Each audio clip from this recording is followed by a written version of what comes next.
Hey guys, imagine standing in the flickering torchlight of a secret chamber deep within the royal palace of Madrid, the air thick with incense and hushed whispers, only to discover that the man who rules Spain is hiding a secret so scandalous, so depraved, it would shatter the illusions of courtly grace forever. A crimson-stained diary locked away in the king's private study, pages detailing midnight orgies, forbidden embraces with ladies of the bedchamber, and rituals performed beneath burning candles. A king so consumed by lust he defiled treaties, ruined reputations, and left a trail of broken lives in his wake. Welcome to the twisted world of Ferdinand VII, Spain's most perverted monarch, a king whose insatiable appetites and grotesque obsessions would haunt the very foundations of his kingdom. Born into the tangled web of Bourbon lineage in 1784, Ferdinand VII ascended the throne at a time when Europe was convulsed by revolution, betrayal, and the rise of brutal empires. Yet despite the wars raging at his borders, the true devastation occurred within the gilded walls of his own palace. From his earliest years, Ferdinand's tutors noticed the boy's fascination with sexuality far beyond his tender age. By 16, his obsessions had taken on a darker hue. Secret notes describe young Ferdinand commissioning anatomically explicit woodcuts of classical sculptures, dissecting the private anatomy of palace mannequins in hidden workshops, and ordering physicians to procure aphrodisiac potions with ingredients as bizarre as powdered sea spider and nightshade extract. He even demanded that the royal apothecary grind up the most precious relics, pearls from his mother's tiara, rubies from the crown jewels, believing their essence would fortify his own sexual potency. But it was after his restoration in 1814, following Napoleon's exile from Spain, that Ferdinand's depravity truly blossomed. No longer content with private curiosities, he set his sights on the noblest women of his court. Beneath the guise of patronage, he handpicked a circle of young ladies-in-waiting whose families owed him immense favors. He invited them to study sessions in the Alcazar's secluded chambers, where he would dictate lessons on poetry, manners, and, more disturbingly, the art of carnal knowledge. One such young lady, Doña Isabel de Montijo, later recounted her terror in secret letters. His Majesty's voice was soft as velvet, but his touch was steel. He traced words across my skin as if writing a decree, forcing me to answer questions on anatomy until tears ran down my face. The court physician, summoned to reassure the frightened girl's family, quietly recorded that Isabel exhibited signs of trauma, pallor, trembling limbs, and a loss of appetite so severe she was near death. In his diaries, which would only come to light decades after his death, Ferdinand boasted of these encounters as though they were military victories. One entry, dated November 1820, reads, "4 new conquests this week. Their shrieks echo like hymns in the darkness. I grow stronger with every oath they swear to silence." Yet the king was not satisfied with mere acquisition of bodies. He craved ritual, ceremony, a dark pageantry befitting his royal status. Each lover was inducted into a secret society he called La Orden de la Rosa Negra, the Order of the Black Rose. Members were blindfolded and led through subterranean passages beneath the palace, guided by masked attendants bearing torches. There, upon alabaster altars stained with rose petals, Ferdinand conducted blessings that involved anointing each girl with scented oils, placing garlands of black roses around their necks, and demanding an oath of eternal devotion sealed with a kiss on parts of the body no mere prince should ever claim. One of his most notorious ceremonies took place on the eve of All Saints' Day in 1822. The palace chapel, usually a place of solemn prayer, was transformed into a nocturnal theater. Candles flickered in iron sconces, their wax pooling beneath grotesque statues of fallen angels. A hush fell as Ferdinand, robed in crimson velvet trimmed with sable, stepped forward. Before him knelt 8 trembling young women, their heads crowned with circlets of thorned rose vines. He intoned an oath in Latin, invoking lunar powers and the spirits of forbidden love. Then, one by one, he blessed them. Courtiers who witnessed the aftermath spoke of a silence so profound it felt like the grave, broken only by the soft sobs of the initiated. But the king's madness extended beyond the palace walls. Spain's once proud nobilities found their fortunes and reputations at his mercy. A nobleman with lands near Seville was stripped of his titles after refusing Ferdinand's demand to allow the king to study his wife for an entire fortnight. A prominent general was exiled to the Philippines after his wife refused to answer the midnight summons. Yet the general, his honor shattered, returned years later with only rumors of revenge, tales of clandestine plots and a blade waiting in Ferdinand's bedchamber. In truth, the king's actions fueled conspiracies at every level of Spanish society. Liberal pamphlets circulated in Cadiz and Barcelona, accusing Ferdinand of using the crown to satiate a perverse sexual appetite that threatened the moral fiber of the nation. Clergy whispered of divine retribution, of plagues sent by an outraged god. Peasants by the roadside muttered that the king's blood was cursed, that his gaze carried a curse which withered crops and drove livestock mad. Yet Ferdinand remained untouchable, shielded by spies and informants. His personal secretary, the wily Don Mariano de Pano, kept meticulous records of every indiscretion, every letter, every broken body. But these documents were hidden in locked chests, scattered among the palaces of Madrid, Aranjuez, and San Lorenzo, only to be destroyed or lost when the monarchy's fortunes turned in the tumultuous revolt of 1823. It was during that uprising, when French forces marched to restore Ferdinand's absolute rule, that the darkest chapter of his sexual tyranny was written. In the chaos of the siege, courtiers and captives alike were thrown together in makeshift prisons within the palace. Ferdinand, cloaked in power and impunity, held nightly audiences where he made use of both prisoners and sympathizers, and men and women alike. The cellars of the palace became chambers of unspeakable horrors. Chained victims, deprived of sight and sound, presented to the king on silver platters, subjected to his whims and abandoned to rot. One French officer who breached the palace walls later wrote in his memoirs, "I believed I had seen the worst of human depravity in the blood-soaked fields of Spain, but those dungeons held a cruelty more subtle and enduring than any battlefield." The king stood above them all, a god of lust and power, surveying his domain with cold satisfaction.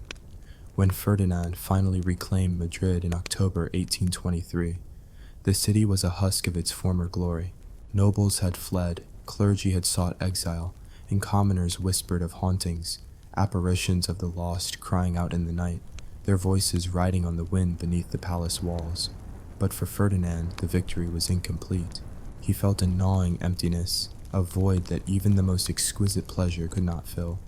By 1828, whispers of madness began to surface among those who observed the king in private audiences.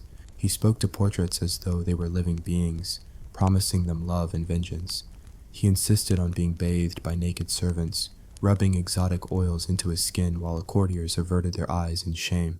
His once opulent feasts devolved into grotesque spectacles, where servants were forced to enact scenes of seduction and betrayal for his amusement.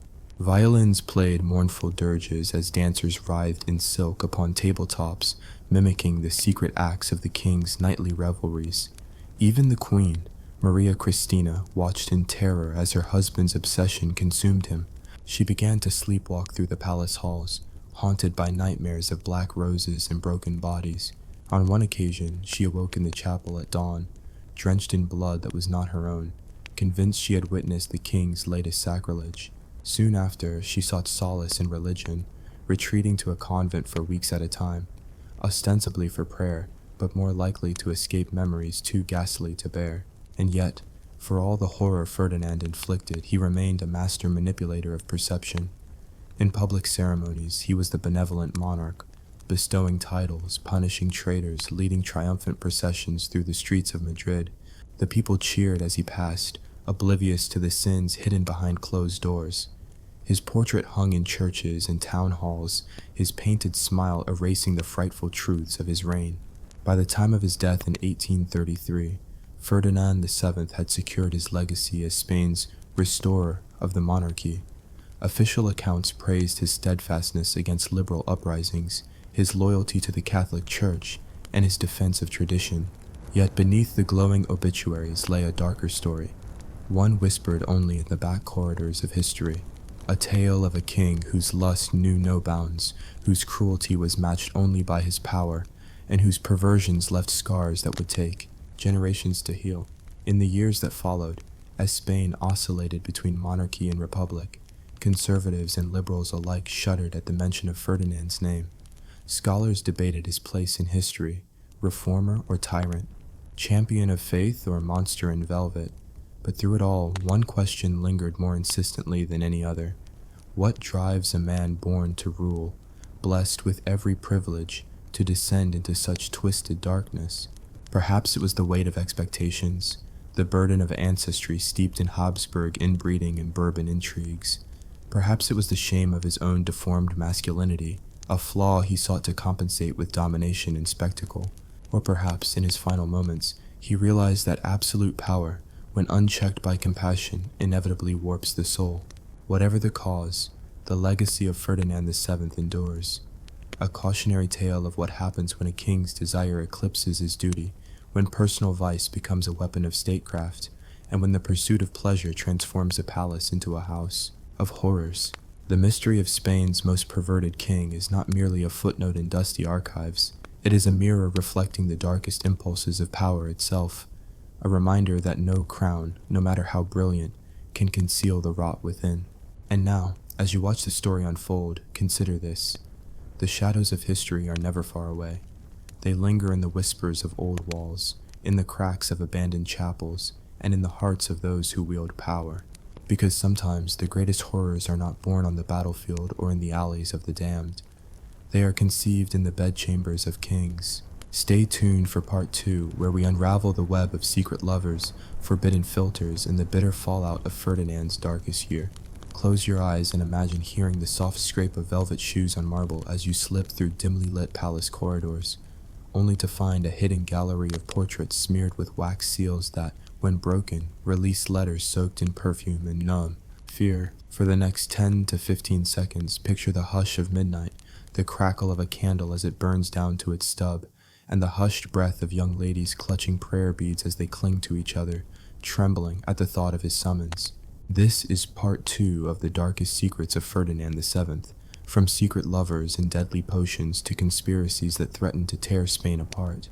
In the aftermath of the French-supported 100,000 Sons of St. Louis campaign that restored Ferdinand to absolute power in 1823, the king felt invincible.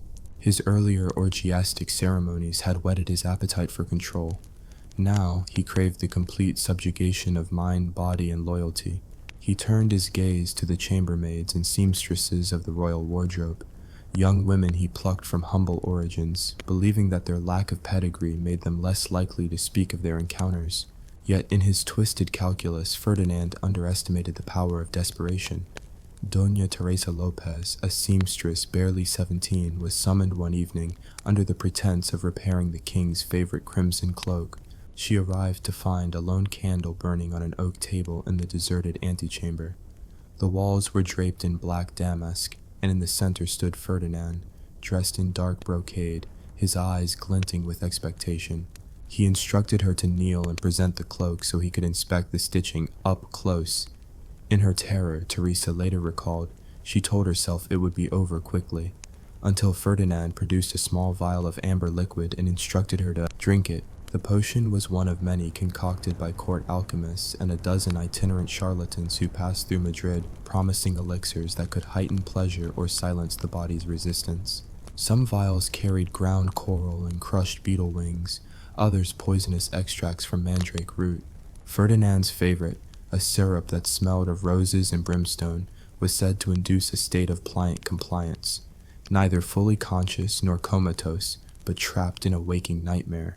Teresa collapsed to the floor, half dreaming of voices chanting in a foreign tongue, waking only to find herself bound in silk ribbons and forced to endure an ordeal she had no words to describe. Word of these abductions spread like wildfire among the lower ranks of the palace staff. Some women vanished for weeks. When they returned, their eyes were hollow and their lips parted in a silent scream. One brave chambermaid, Doña Rosita, managed to slip a letter to her sister, with a prayer scrawled in the margin. Beware the rose-scented wine. Drink nothing without counsel. That letter survived in the archives of Toledo Cathedral, hidden inside a confession box until a priest decided it was too damning to ignore. Ferdinand, however, believed himself immune. He commissioned new portraits of himself, one showing him as a mighty conqueror, astride a white stallion, another depicting him clad only in a diaphanous robe of silk, his self-assured smile belying the madness in his gaze. These images were displayed throughout the palace and dispatched to noble houses across Europe, with official dispatches praising his gracious benevolence. But behind closed doors, his behavior grew more erratic. By 1825, the king was experimenting with poisons designed not to kill, but to disfigure. He ordered the royal surgeon, Dr. Luis Jimenez, to study cases of scorpion venom and the blistering effects of Spanish fly. His plan was to administer tiny doses to courtiers who displeased him, so they would emerge from his presence deformed and broken, unfit for courtly life. Jimenez, horrified at the prospect, feigned illness and fled Madrid, but not before Ferdinand tested one such poison on a minor nobleman, Don Carlos de Salvatierra. Don Carlos survived with horrendous ulcers down his arms and a ruined reputation that forced him into exile. Meanwhile, Maria Cristina, the queen, found herself trapped by the very institution she'd tried to protect. She learned of Teresa Lopez and the rose-scented syrup. She heard the muffled sobs of girls being led away at night. Yet to speak out would brand her a traitor to her husband and risk the safety of her own children. So she turned to clandestine channels, secret letters to her father in Naples, coded messages sewn into the hems of her gowns, and midnight audiences with sympathetic nuns from the convent at Atocha. In one of her letters, dated March 1826, she pleaded, "My dearest Padre, the king's appetites grow darker than the obsidian veil of night. Pray for me, for I fear I will be next." The letter ended with a crude sketch of a thorned rose and the words, "Help me find the poison that ends this curse." That sketch, preserved in the archives of the Bourbon II Sicilies family, stands as a testament to her desperation, an image more chilling than any ghost story. But even as the queen searched for salvation, opposition to Ferdinand's reign was mounting across Spain. Liberal juntas in Cadiz and Valencia circulated pamphlets accusing the king of tyrannical excess, of transforming the monarchy into a theater of sexual terror. Secret societies like the Defenders of the Constitution plotted his overthrow, swearing oaths on broken rosaries and broken bodies alike. Their leaders included disillusioned officers, impoverished nobles, and hardened veterans of the Peninsular War.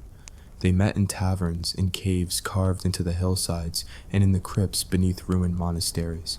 In 1827, these conspirators struck their first blow. During a sumptuous banquet at the Buen Retiro Palace, where Ferdinand planned to unveil a new patroness of the arts, a group of young officers, drunk on wine and righteous fury, burst in with swords drawn.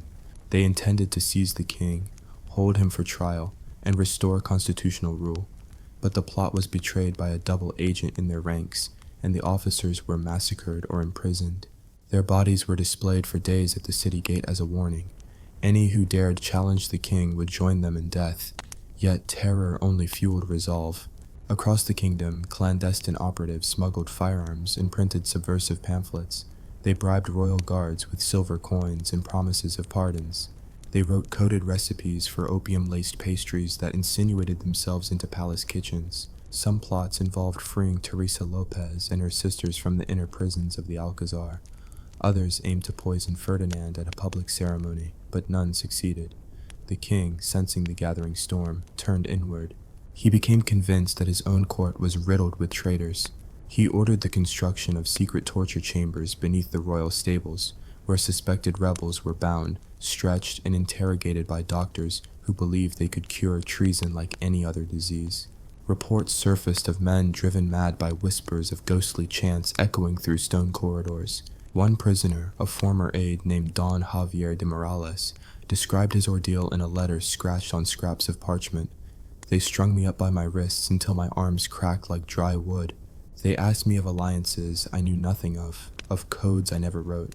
In the darkness, I glimpsed the king's silhouette through the grating, his face lit by a single torch, as though he were the god of my torment." Don Javier never survived to see his letter published. It was discovered years later in a hidden compartment of his family estate. As the year turned to 1828, Ferdinand's tyranny reached its grotesque apex. The queen's covert pleas had failed. The conspirators were broken or underground. The body count in the dungeons climbed into the hundreds. In his private chambers, the king began experimenting with more elaborate rituals. blood oaths, inverted crosses drawn in his private chapel, and midnight masquerades where he wore the skins of animals he had hunted himself. Some courtiers whispered that he believed these acts would grant him immortality of desire, that if he could harness the spirits of the hunted, his lust would never wane. One night, during the festival of San Juan, when bonfires lined the riverbanks, Ferdinand summoned his most trusted lady-in-waiting, Doña Leonor de la Vega, to the banks of the Manzanares. He had her stripped by the firelight and instructed her to swim through the flames, an impossible trial meant to prove her devotion. Her screams echoed beneath the balconies as her flesh blistered, and Ferdinand watched with a smile as she clung to him afterward, her hair and skin scorched. Only then did he release her, declaring her purified by fire. Leonor survived but was never the same, her silence afterward more deadly than any confession. By the winter of 1828, the palace itself felt haunted. Servants spoke of disembodied footsteps in empty halls, of mirrors covered in blood-red handprints, of weeping heard from beneath the floorboards. Guests at royal receptions pressed their palms to their ears to block out the distant moans of the imprisoned. The air carried a faint metallic tang. Some said it was the smell of spilled blood. Others whispered darker origins. Yet despite the mounting horrors, Ferdinand remained the public face of monarchy restored. He led mass processions on Palm Sunday, distributed alms to the poor on Corpus Christi, and sat for hours listening to clerics extol his devotion to the church. On the surface, he embodied the pious, magnanimous king Spain yearned for. But the moment the crowds dispersed, he retreated to his private chambers, where the true rituals of his reign awaited.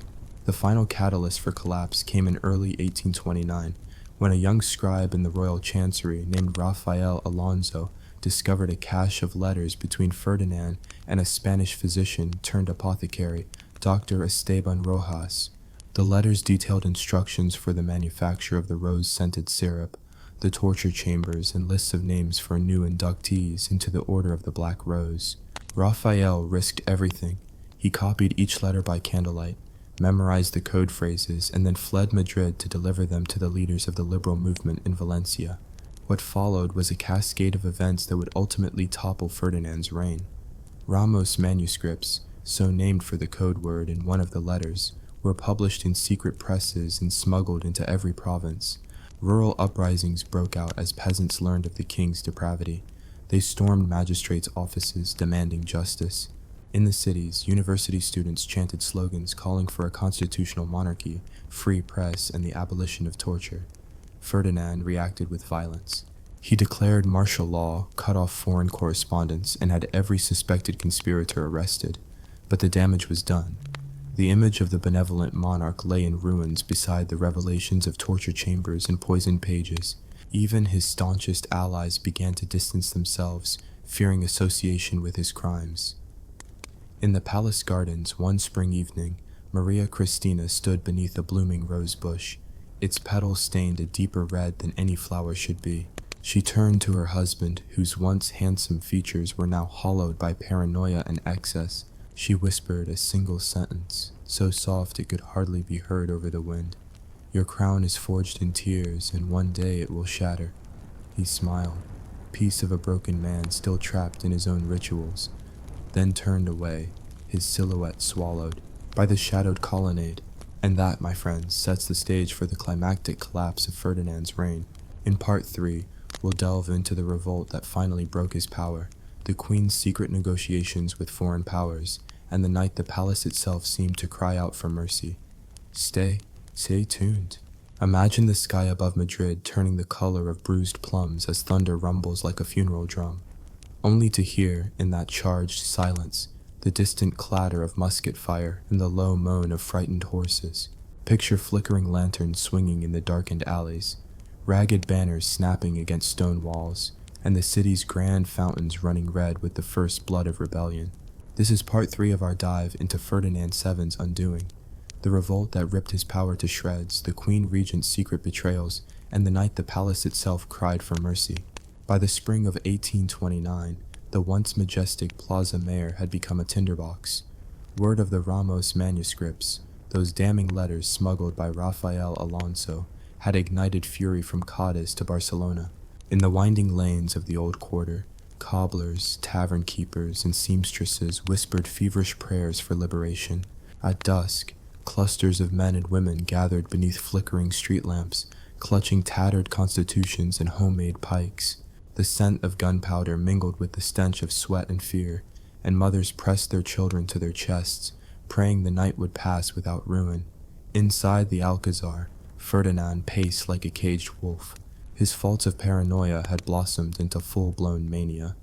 He ordered every window shuttered, every servant vetted thrice over, and every corridor sealed by armed guards. He paced before a grand mirror, rehearsing speeches to calm the citizenry, but his own reflection betrayed him, hollow-eyed and twitching. In that mirror, the king glimpsed the specter of his crimes, the ghosts of the tortured chambermaids and the silent screams of noble prisoners. He raised a trembling fist and vowed, "No traitor shall stand." Meanwhile, Queen Regent Maria Cristina moved in shadows even darker than her husband's. Though bound by marriage, her loyalty had shifted to protect her children in Spain itself. In the candlelit privacy of her private salon, she unfurled maps of Europe, lines traced in spidery ink, marking ports in Toulon, Naples, and Lisbon. By night, she penned coded letters to the British ambassador, Lord Morsley, pleading for discreet support, ammunition, safe passage, even diplomatic asylum. She signed each dispatch with a simple cipher, "A rose for freedom." Her confidant, the Countess of Montico, risked her life ferrying these missives beneath her cloak. On moonless nights, the Countess crept through secret passageways beneath the convent of La Encarnacion, delivering letters hidden in rosary beads and hollowed prayer books. At each stop, she looked into the eyes of terrified nuns and priests, their hands shaking over crucifixes, uncertain whether they were aiding salvation or damnation. But Maria Christina's cause lent them courage. The king's tyranny had eclipsed even fear of divine wrath. As foreign support coalesced, the conspirators orchestrated their strike. On May 3, 1829, a general uprising was planned, artillery batteries positioned on the city walls, insurgents to seize the Carmelite barracks, and a contingent of royal guards, bribed with gold coins, to stand down. At dawn, church bells would toll as a signal, and the rebel forces would flood the Plaza de Oriente. The plan was audacious, but desperation fuels audacity. Yet Ferdinand's spies intercepted word of the plot just days before. In the royal council chamber, the king slammed a fist on the oak table, shattering crystal goblets and sending goblets of claret cascading onto maps strewn with colored pins. "Bring me their heads," he hissed. He summoned Dr. Esteban Rojas, once his accomplice in crafting the rose-scented syrup, now trembling at the hall's periphery. "Design a new potion," Ferdinand demanded. "One that stops the heart at the slightest drop. No screams, no trial." Rojas recoiled, but fear drove him to comply. The night before the uprising, the palace hummed with ominous activity. Drums echoed through the courtyards as musketeers drilled in formation. Lantern-bearing servants scurried through corridors carrying copper vats filled with the new poison. Candles were piled high in the royal chapel, where Ferdinand intended to pray for victory, though his prayers were whispers into a void. At the same time, Maria Cristina enacted her counterstroke. In the southeast tower, she convened a clandestine council of generals loyal to the Constitution. Their leader, General Rafael de Cordova, had once commanded French forces during the Napoleonic retreat, and now he pledged his swords to her cause. Under a flickering brazier, the Queen handed Cordova a sealed commission, the crown's official seal, but burned and remelted in hidden fires, recasting its wax in constitutional green. It was a symbolic gesture, the monarchy reborn under new ideals. When May 3rd dawned, the rebels moved with ruthless precision. Gun ports on the eastern ramparts opened to unleash volleys at the Carmelite barracks, while infantry streamed through back gates. The city awoke to the staccato roar of cannons and the clang of steel on steel. Crowds clamored onto balconies, cheering the rebels as they marched past. Yet Ferdinand's loyalists fought back fiercely, and the narrow streets became a slaughterhouse of brick and gunpowder. Inside the palace, chaos reigned. The new poison vats lay forgotten in an antechamber when a startled stable hand discovered them. Realizing their purpose, he sounded the alarm. But by then, the Queen's emissaries had already slipped past the guards. In the Hall of Mirrors, General Cordova confronted the king. Candles trembled in their sconces as the two men faced off across a long, shattered table. Ferdinand, gaunt and wild-eyed, raised a jeweled dagger. Cordova's sword flashed in the torchlight. "Step down, your majesty," Cordova commanded, voice low but resolute. "Your tyranny ends today." Ferdinand laughed, a hollow, unhinged sound, and lunged. In the damp corridor outside, Maria Cristina watched through iron bars as the struggle ended. The dagger skittered across the marble floor, and Ferdinand crumpled, clutching his side. Cordova held the king's bleeding form, while an aide slipped the crown from his head and placed it at the queen's feet. As word spread, the palace itself seemed to breathe a sigh of relief. Servants crept into corridors to free prisoners from the dungeons. Mothers reunited with daughters dragged into the rose-scented wine chambers. In the once hallowed chapel, the shattered pews were cleared as priests returned to offer genuine prayers, tears mixing with holy water on cracked stones. But the night's horrors were not yet finished.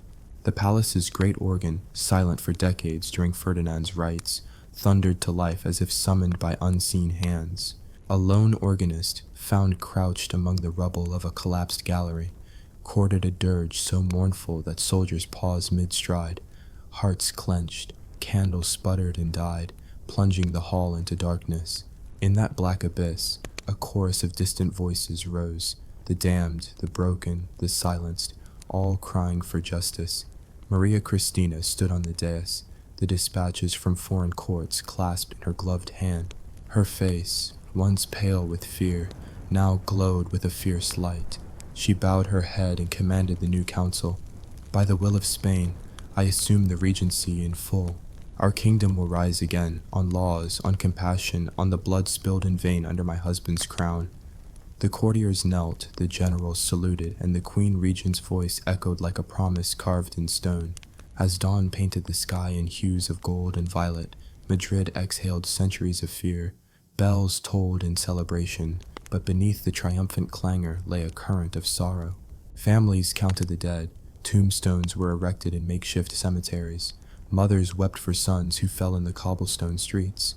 And over it all, the silhouette of Ferdinand VII, wounded, defeated, and unfit to rule, was borne away on a litter draped in black velvet. In the years that followed, historians would debate whether the revolt of May 3rd was a popular uprising or a palace coup. They would praise Maria Cristina's courage or condemn her betrayal. But those who lived through that night knew the deeper truth, that even the grandest throne can crumble when built on cruelty and fear, and that the spirits of the oppressed, once stirred, will not rest until their voices are heard. Stay tuned for Part 4, where we explore Ferdinand's final exile, the Queen Regent struggled to rebuild Spain from the ashes, and the haunting legacy that lingered long after the palace lights flickered back on. Picture standing at the edge of the Tagus River as dawn breaks over Lisbon, the mist rising like spirits from a battlefield. You see a lone barge drifting toward the shore, its black hull slicing through silver waters. For the next 10 to 15 seconds, imagine the air heavy with salt and sorrow, the soft creak of oars and the distant toll of a church bell marking the end of an era. On that barge lies Spain's fallen king, Ferdinand VII, wounded, deposed, and unmoored from the land he once ruled by fear. When Ferdinand was carried across the border into Portuguese exile in June of 1829, he believed his suffering would be brief, a temporary humiliation before loyalist armies restored him. Instead, he found himself stranded in palaces more sumptuous than those he had defiled, yet hollow as tombs. King John VI of Portugal, his cousin by marriage, received him with all the courtesy due to a Bourbon monarch. But removed from power, Ferdinand was nothing more than a guest under polite confinement. He spent his days in endless corridors of marble and mirrors, each reflection reminding him of a throne lost and a legacy shattered. Ferdinand's health, both physical and mental, deteriorated rapidly. The wound inflicted by General Cordova had become infected, leaving him feverish and delirious. Court physicians in Lisbon, unfamiliar with the poisons and potions he favored, could only treat the symptoms, not the sins that had led to his downfall. His dreams were haunted by visions of the tortured chambermaids, their hollow eyes accusing him. He awoke each morning convinced that conspirators lurked behind every curtain, that the scent of rose syrup still clung to his sheets, and that the whisper of chains echoed in the corridors. Meanwhile, back in Madrid, Queen Regent Maria Cristina moved swiftly to rebuild a realm on the foundations of law and compassion. She convened a council of enlightened ministers, some seasoned jurists who had served under the liberal Cortes of Cadiz, others young reformers educated in Paris. Together, they drafted a new constitution that limited royal prerogative, established a free press, and reformed the tax system to relieve the burdens on peasants and artisans who had suffered under Ferdinand's extravagance. The queen faced fierce opposition from absolutists still loyal to the deposed king. They rallied around the cry of divine right and plotted secretly to restore Ferdinand by force or subterfuge. Yet Maria Cristina outmaneuvered them with pragmatism. She offered amnesties to minor conspirators, negotiated with foreign powers to guarantee Spain's borders, and personally traveled through the provinces to meet with local leaders. Documents record how she rode incognito through dusty villages, listening to complaints, distributing grain to hungry families, and promising justice for families torn apart by her husband's reign. One of her most daring political acts was the so-called Pact of Toledo in 1830, where she brokered an agreement between liberal deputies and moderate conservatives, ensuring a smooth succession for her young daughter Isabella. She guaranteed that Ferdinand would remain alive, however powerless, in exile, preventing any absolutist faction from proclaiming him the rightful sovereign. In return, the Cortes recognized Isabella as heir and pledged to uphold the new constitutional framework when she came of age. The pact bought Spain a decade of relative stability, a remarkable feat given the kingdom's history of civil war and foreign invasion. While Maria Cristina consolidated her power, Ferdinand drifted further into isolation.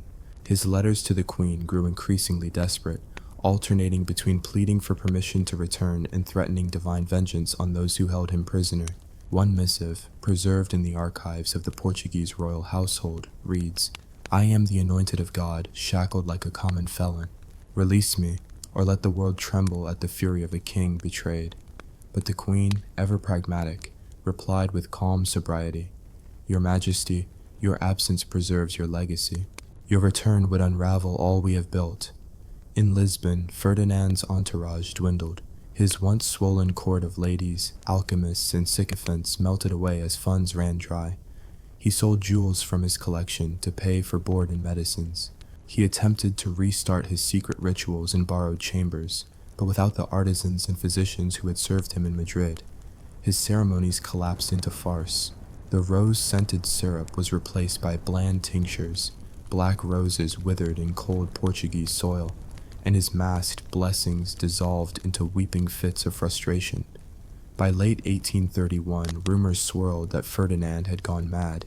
Portuguese court memoirs describe him wandering the gardens of Bemposta Palace at night, speaking to statues of saints as though they were traitors, tearing petals from white roses to fashion garlands of broken blooms. He would stand beneath the moonlight, arms outstretched, chanting Latin invocations he barely remembered, seeking the alchemy that might restore his potency, or at least his power. And then came the fateful turn. In September 1832, Ferdinand contracted a fever, possibly typhus or a virulent form of influenza, that overwhelmed his frail body. His companions called for the queen's physician, but Pedro González Moreno, seasoned by years serving the Spanish court, could do little. He tended to the king's aching limbs, administered fever-reducing potions, and prayed for divine mercy. On the night of September 29th, Ferdinand VII, last of Spain's Bourbon absolutists, breathed his last in a small chamber lit by a single candle. News of his death spread slowly across Europe. In Madrid, Maria Cristina knelt in the royal chapel, tears streaking her cheeks as the final vestiges of her husband's tyranny left the world. In Lisbon, the Portuguese court held solemn requiem masses, and the barge that had brought him in exile bore him once more, this time to rest in a pauper's grave near the banks of the Tagus, far from the marble tombs he had once commanded. With Ferdinand gone, the Queen Regent faced new challenges. Spain's coffers were empty, the army divided between Carlists, supporters of Ferdinand's brother, Don Carlos, and the Isabelline forces loyal to Isabella and constitutional monarchy. The Carlist Wars loomed on the horizon, a bloody conflict that would engulf the nation for years. Maria Cristina, undeterred, took to the field alongside General Cordova and other commanders. implementing reforms in military discipline and strategy she had learned from her husband's opponents. She reformed conscription to share the burden across provinces, established military academies for commoners, and improved supply lines to prevent the starvation that had crippled Spanish armies in past campaigns. Yet the most enduring legacy of Ferdinand VII's reign, and his downfall, was the transformation of Spain's political culture. Where once a king's whim had been law, now citizens gathered in town halls to debate budgets, petitioned representatives for redress of grievances, and elected deputies who took their oaths on the new constitution. Noble privileges were curtailed, church lands were confiscated to fund public education, universities reopened to women for the first time. The dark rituals of La Orden de la Rosa Negra were never spoken of in polite society, but their memory lingered as a cautionary tale. Absolute power, left unchecked, invites the worst of human impulses. In literature and art, Ferdinand's memory became myth. Romantic poets wrote ballads of the mad king of roses, whose cursed affections stained the petals red. Painters rendered allegorical scenes of a monarch tormented by specters of his victims, his crown melting into pools of blood at his feet.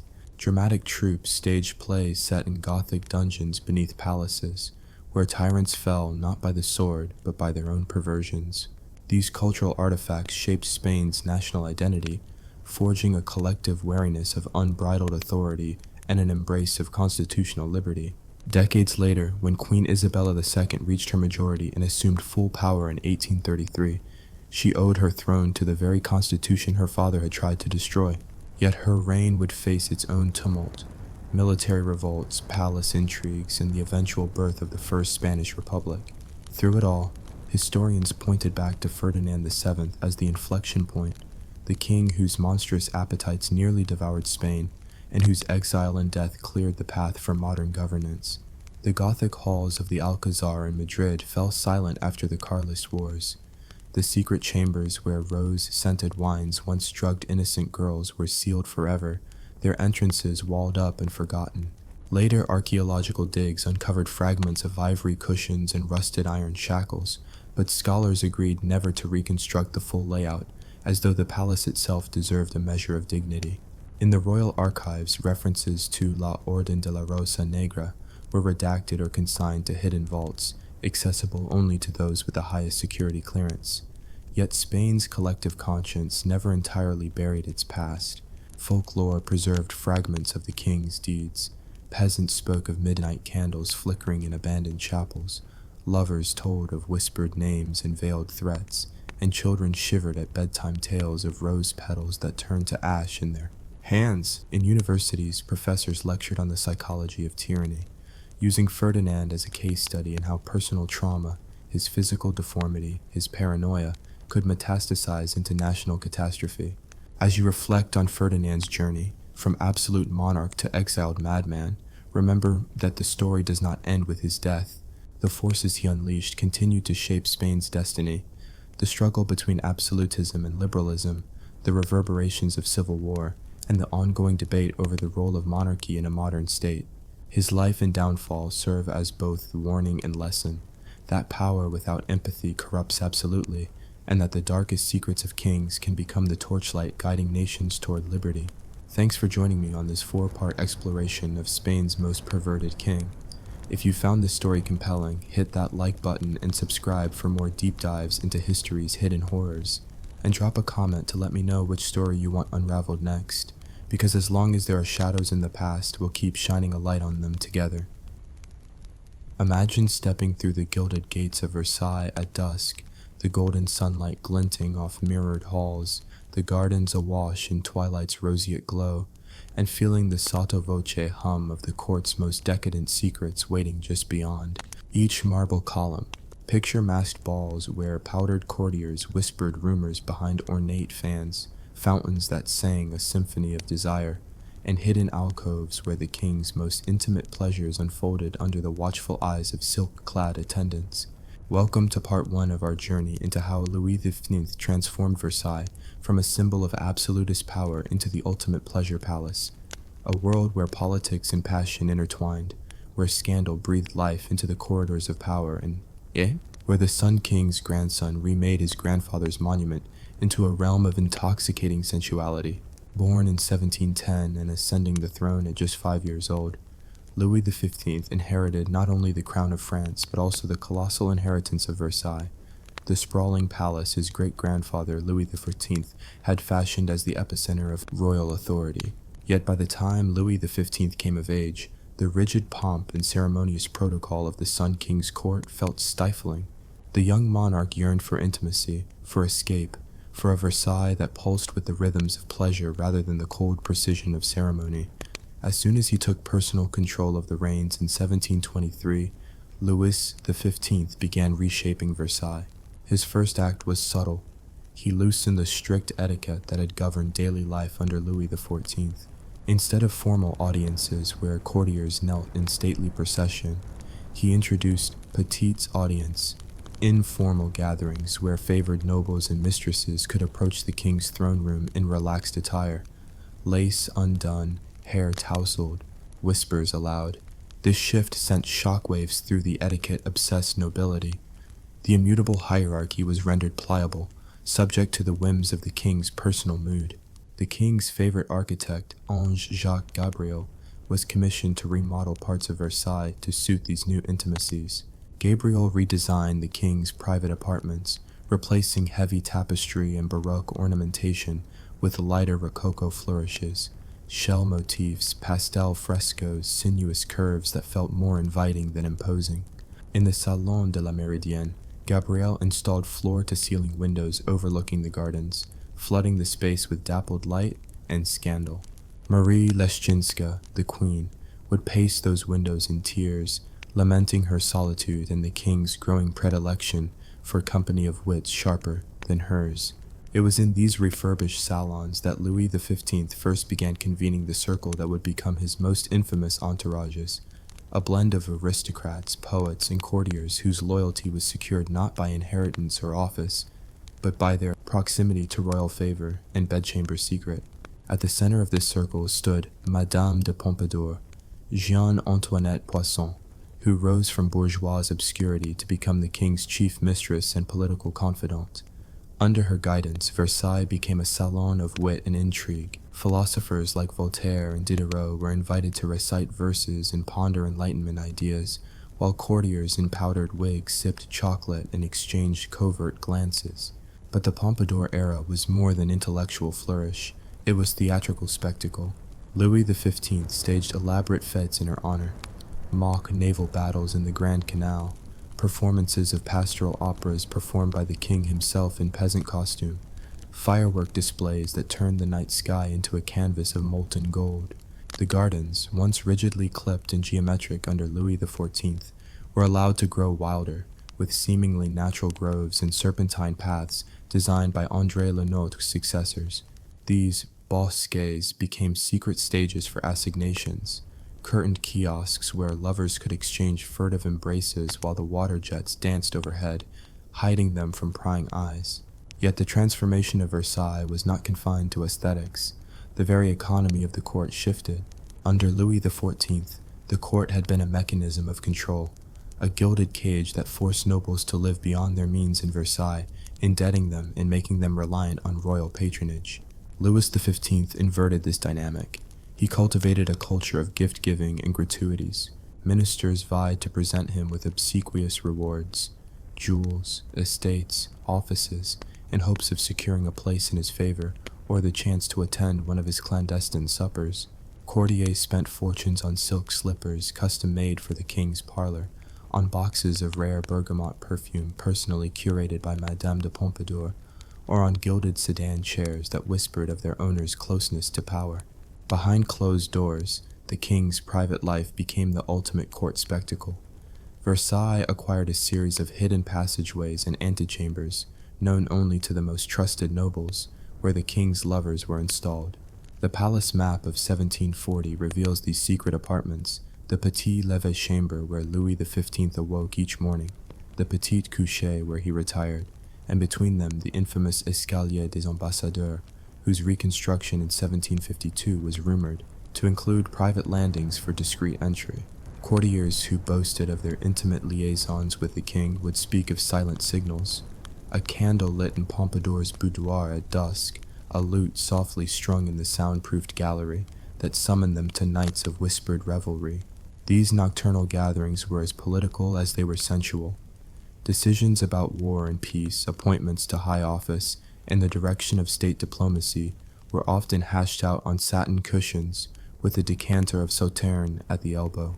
Some historians collect anecdotes of Pompadour cajoling the king to support Rousseau's philosophical projects, or of Gabrielle de Polastron, Duchess of Polignac, pushing for military aid to the American colonists, all through the leverage of soft power wielded from her bedchamber. Versailles, in Louis XV's hands, became a pleasure palace whose corridors echoed with the hum of both seduction and statecraft. But the king's tastes grew ever more extravagant. He commissioned luxurious fêtes galantes in the Petit Trianon, the neoclassical retreat tucked away from the main palace, where he and his chosen circle played at Arcadian fantasy.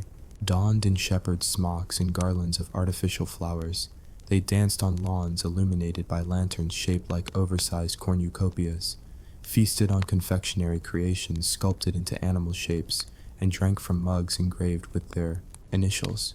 The queen, meanwhile, was shuttled to the more formal Grand Trianon, barred from these bacchanalia, her presence tolerated only as a decorative ornament in court portraits. Such conspicuous indulgence was not without its critics. Satirical pamphlets circulated in Paris depicting the Sun King II as a lecherous satyr surrounded by nude nymphs in Versailles groves. Caricaturists scribbled sketches of courtiers crawling on all fours to reach their master's boudoir. Even the clergy muttered about the moral decay of the nobility, attributing the king's endless affairs to diabolical influence rather than sober politics. Yet Louis XV shrugged off these scandals. He once remarked, according to court gossip, better to be amused than to be bored, as he danced at midnight masquerades beneath cloud-painting frescoes. The economic toll of these indulgences, however, weighed heavily on France. The court's voracious appetite for luxury textiles, exotic spices, and imported wines bled the treasury dry. Peasant riots over bread shortages flared in the provinces, while Versailles' kitchens churned out banquets for 500 courtiers at a time.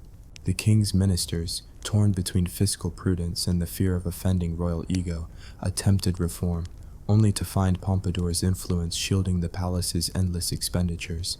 Versailles had become both a symbol of France's cultural supremacy and a lightning rod for the fiscal crisis that would, decades later, usher in revolution. In the midst of this hedonistic splendor, Louis XV's personal health began to falter. Gout, a bastard child of his sedentary, indulgent lifestyle, plagued his joints, forcing him to spend days confined to his private chambers. The king, ever determined to maintain his pleasures, had custom-made cradle chairs that shifted his weight with hidden pulleys, allowing him to glide across gardens in a reclining state.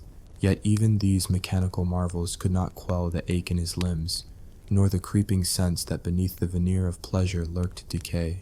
The final chapters of Part 1 unfold against the backdrop of one of Versailles' most notorious spectacles, the 1741 water fete in the Grand Canal. Louis XV staged a mock naval engagement between two fleets of miniature ships set aflame by concealed fireworks, and laced the artisan boats with barrels of champagne. As the blaze reflected on the water and lighting sent sparkling embers skyward, the king presided on a floating dais, serenaded by a choir hidden behind a screen of willows. Beneath the veneer of gaiety, however, lay danger. Two boats collided prematurely, wine barrels ruptured, and dozens of extras, peasants recruited as captive sailors, were knocked overboard.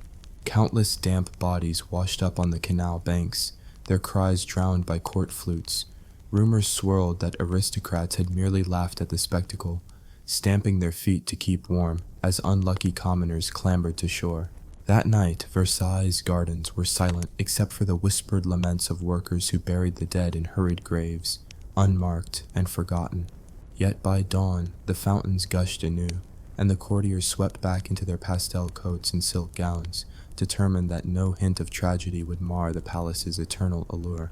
Such was the power of Louis XV's Versailles, a pleasure palace so enchanted that even calamity could be woven into its legend, its horrors glossed over with the same golden lacquer that bedecked its salons. And so, as Part 1 concludes, We stand at the threshold of a world where power and pleasure merged into a single intoxicating elixir, and where the seeds of revolution were sown beneath the footfalls of dancing courtiers. In Part 2, we'll delve deeper into the court's shifting alliances, the rise of new favorite mistresses, and the political fallout from Versailles' ceaseless extravagance. Stay tuned. Close your eyes and feel the hush of velvet drapes brushing your skin as you slip into the moonlit Galerie des Glaces, only to sense the soft murmur of conspiracy weaving through the mirrored reflections and the distant drip of candle wax pooling on the marble floor. For the next 10 to 15 seconds, imagine a single torch guttering in a secret vestibule, revealing a furtive hand passing a silver key to a trembling courtier, and the rustle of a silk gown as a new favorite mistress makes her clandestine approach. This is Part 2 of how Louis XV turned Versailles into the ultimate pleasure palace, alliances forged in shadowy boudoir, new mistresses rising like meteors, and the political tremors sent through Europe by the whispers of Versailles. From 1744 onward, Versailles' gilded salons became an ever-shifting court of intrigue, where power could be won or lost on a night's assignation.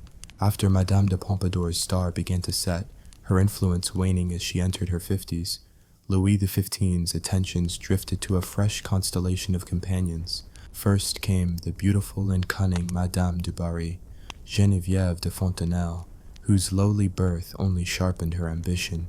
Introduced to the king at the Paris Opera, she dazzled him with her vivacious wit and unapologetic sensuality.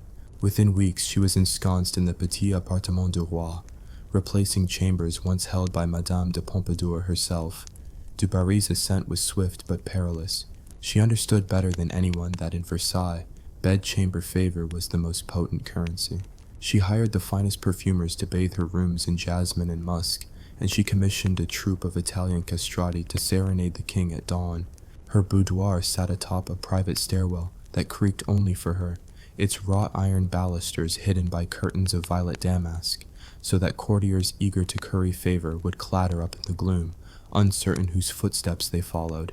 Each visitor was required to present a gift, often estates in champagne or silk from Laon, just to glimpse the golden candlesticks on her mantle. But Du Barry was more than a mere ornament. She played the game of power with deft precision. Courtiers who sought military promotions or lucrative governorships found her salon indispensable.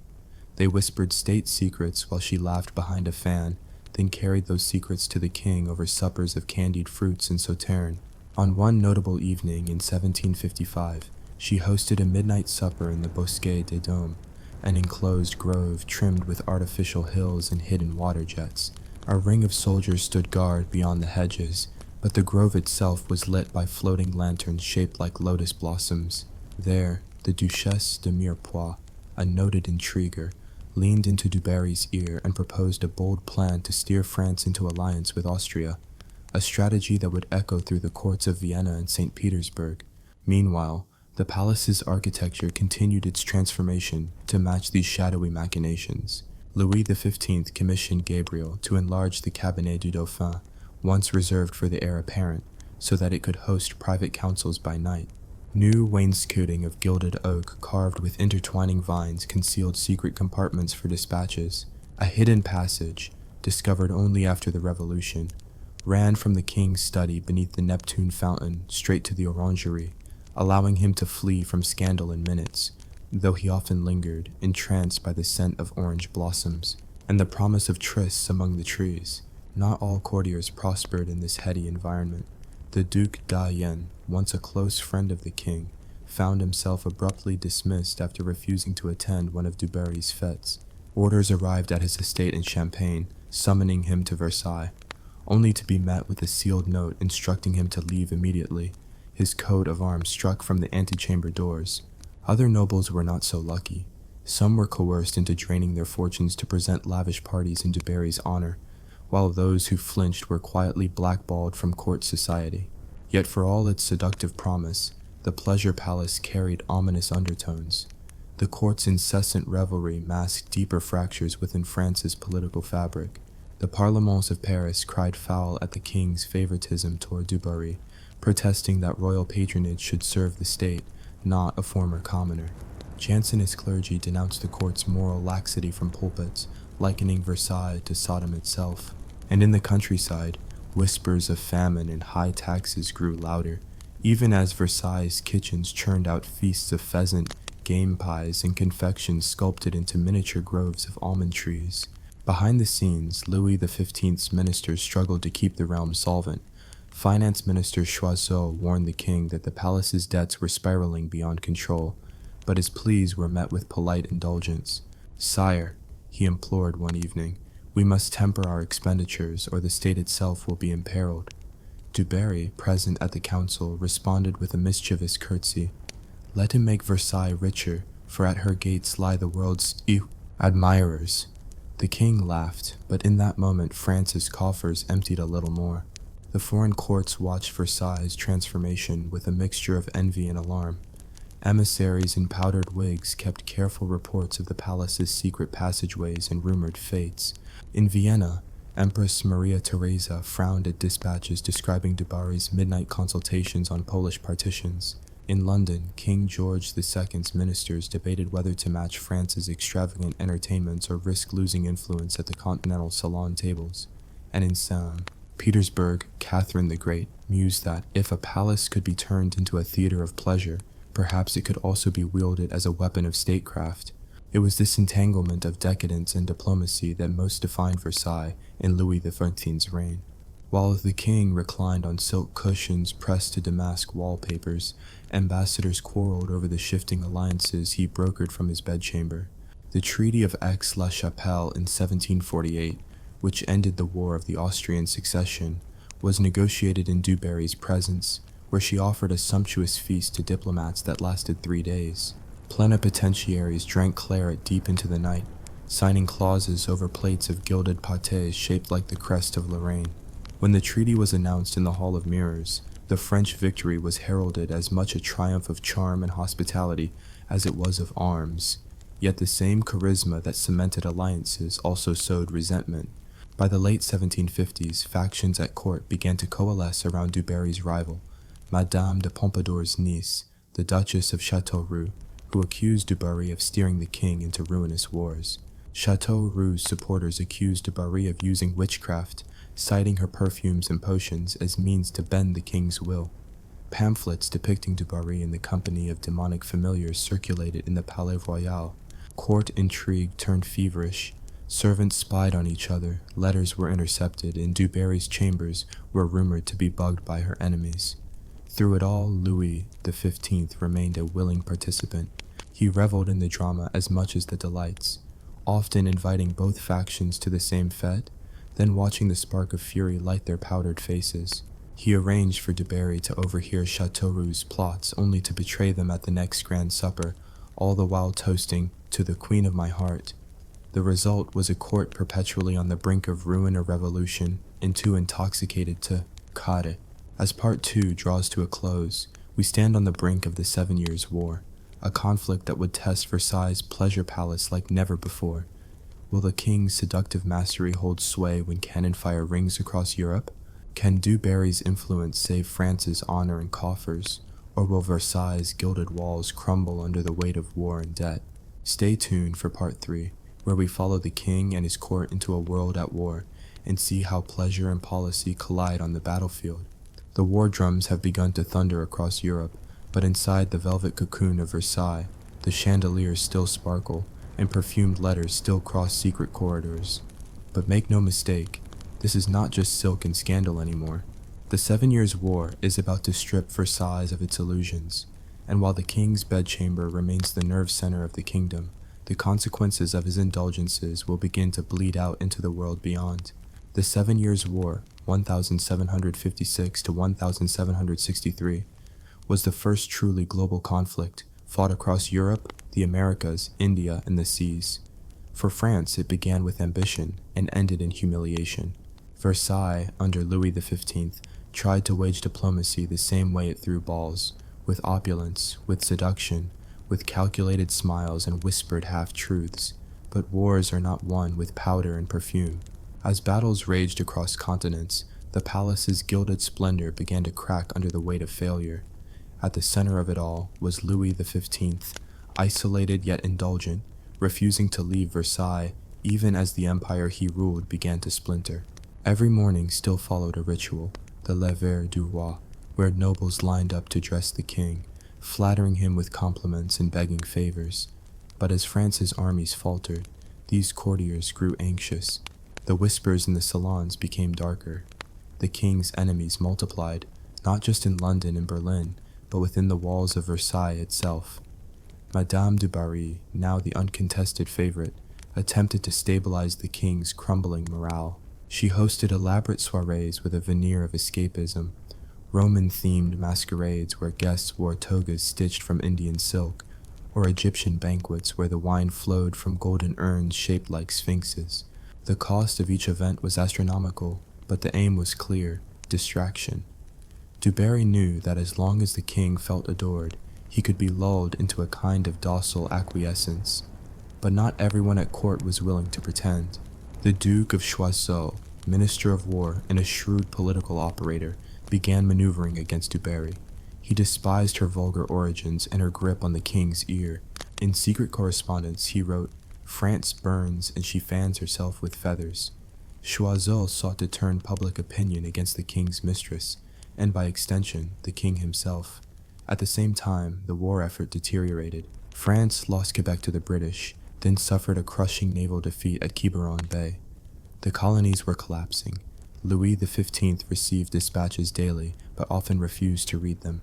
Instead, he'd summon Du Barry for walks in the gardens or commission new erotic frescoes for their private chambers. In one infamous scene, a military courier interrupted the king's evening chocolate shawl to report the fall of Pondicherry. Louis waved him away with a sigh and said, "We'll retake it when the sun is gentler." Outside the palace, the people of France were not so indifferent. Grain prices soared, bread riots erupted in provincial towns. Pamphlets denouncing the king's debauchery began to circulate, many with cartoons of Du Barry bathing in coins while soldiers starved. Versailles became the symbol not of glory, but of excess. One broadsheet, titled "The Perfumed Guillotine," warned, "A court built on satin and sin will one day drown in blood." Within the palace, even the physical space began to warp under the pressure of paranoia. Hidden doors were added to the Salon de la Paix. Spies were planted among kitchen staff. Servants were interrogated for rumors. Nobles began wearing masks, not just to balls, but in daylight, to avoid being seen speaking with the wrong faction. A new etiquette emerged. One must smile, always smile, even while plotting ruin behind lace fans. Du Barry herself became both more powerful and more isolated. She had her own chapel installed in her suite, where she received secret confessions from a priest loyal only to her. She kept a diary of names, those who pleased her, those who crossed her, and would make notes beside each: banish, flatter, ruin. She slept with a dagger beneath her pillow, and her mirrors were lined with lead to prevent anyone from eavesdropping through the walls. Meanwhile, Louis XV, once dubbed the bien-aimé, the well-beloved, had become a shadow. His health faltered, and he often spent days alone in his private apartments, speaking to no one but his valet and Du Barry. When he did appear, it was like the return of a ghost, frail, powdered, and silent, dressed in brocade that no longer fit quite right. In one chilling moment during a winter ball, he reportedly forgot the name of his own grandson, the future Louis XVI. Even art, once Versailles' proudest triumph, became a battlefield. The king's patronage of erotic painters like François Bouchot was seen as an affront to a nation in crisis. Portraits of Du Barry reclining in silks, surrounded by cupids and roses, were vandalized in the galleries. Marble statues of mythological lovers were quietly removed or repositioned to face the wall. A painter who submitted a commission titled "The Triumph of Venus" was ordered to destroy it. Versailles' beauty had become grotesque, a mask overwrought. Yet, amid the decay, the palace still pulsed with dangerous energy. One last effort at redemption came in the form of a masked ball held during the final year of the war. It was called Le Bal des Ombres, the Ball of Shadows. Every guest was required to wear black silk and enter through the Hall of Mirrors, lit only by moonlight and candelabras wrapped in mourning veils. Musicians played requiems in a minor key, and Du Barry appeared dressed as night itself, her face painted silver, her gown layered like clouds. It was meant to be defiant. Instead, it was prophetic. The Treaty of Paris was signed in 1763. France emerged broken. Most of its empire was gone. Versailles, for all its gilded glory, had failed to save it. But Louis XV did not mourn. He returned to his pleasures, his rituals, and his dubarry, while outside, the winds of discontent began to howl. In the years that followed, Versailles would shift again, from stage to prison, from pleasure dome to gilded cage.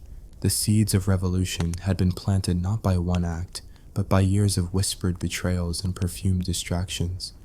The palace had tried to master the art of seduction, but it had forgotten the cost. In Part 4, we'll witness the final unraveling, the death of the king, the rise of his grandson, and how the sins of Versailles would explode into the fire of 1789. The Pleasure Palace is about to pay its ultimate price. Don't miss what happens next. We've watched as Louis turned the most powerful throne in Europe into a silk-draped dream world, where whispers held more power than laws, and pleasures were served with morning chocolate. But dreams, especially decadent ones, always end. And when they do, they don't fade, they shatter. This is the story of how Versailles went from fantasy to ruin, and how the king's final breath left behind a stench no perfume could hide. It began not with revolution, but with a rash. In 1774, Louis XV developed a sudden fever. At first it seemed harmless, just another passing illness for an aging monarch. He stayed in his apartments, drank warm milk, and let Dubarry distract him with music and sweet fruit. But the sores appeared quickly, red, blistering, spreading. His physician soon gave the name that made everyone around the king fall silent: smallpox.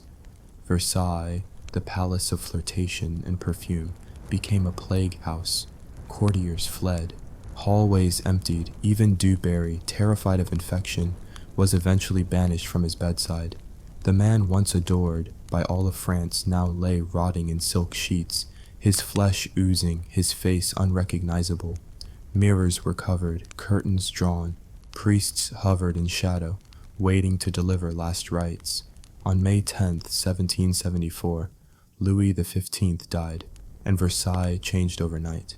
The death of a king was supposed to be an elegant affair. There were protocols, ceremonies, final bows, but not this time. The body decayed so quickly that it had to be sealed in a coffin drenched with lime. His funeral procession left Versailles in the middle of the night, accompanied not by crowds but by jeers and silence. The once beloved monarch was buried without dignity in Saint-Denis, where even the gravediggers reportedly wore masks to block the smell. Inside the palace, the courtiers turned their eyes to the new king. Louis XVI, just 19 years old, awkward, soft-spoken, more interested in locks and maps than mistresses and masks. Versailles held its breath. Would he continue the games of his grandfather, or tear down the pleasure machine? At first it seemed the latter. Louis XVI attempted reforms. He cut spending, fired corrupt ministers, and, most shockingly, dismissed Madame de Barry from court. She was sent to a convent, her wigs and jewels confiscated. Her fall was immediate and humiliating. The woman who once ruled the king's heart now lived in silence, eating broth beside stone walls. But the ghosts of Versailles were not so easily exorcised. Despite his good intentions, Louis XVI lacked the will to control the court. The old machinery of privilege and decadence kept turning. Nobles demanded favors, queens threw extravagant balls, and when Louis XVI married Marie Antoinette, an Austrian archduchess with a love for fashion and opera, Versailles found a new goddess to worship. Marie Antoinette tried to create distance. She built her own retreat, the Petit Trianon, and filled it with flowers, music, and dairymaids. She wanted simplicity, but couldn't escape the hunger for spectacle. The court followed her. She was sketched in gowns that cost more than a peasant's farm, painted as a shepherdess with diamonds in her hair, and the people, watching from the outside, began to rage. Versailles became a prison of contradictions. It boasted gardens as large as cities, fountains engineered to defy nature, and feasts that rivaled Roman orgies, all while the countryside starved. The palace had been designed to awe, to remind France of its king's divine right. But now, it only mocked them. Pamphlets flooded Paris. Some called Marie Antoinette Madame Deficit. Others drew her as a harlot bathing in milk while children begged for bread. The legend of Louis XIV's perversions merged with her image, twisting the monarchy into a caricature of lust and greed. Whether the rumors were true no longer mattered. Versailles had become the enemy of the people. By 1789, the cracks were too wide to hide. The Bastille fell, the revolution began, and Versailles, once untouchable, was stormed.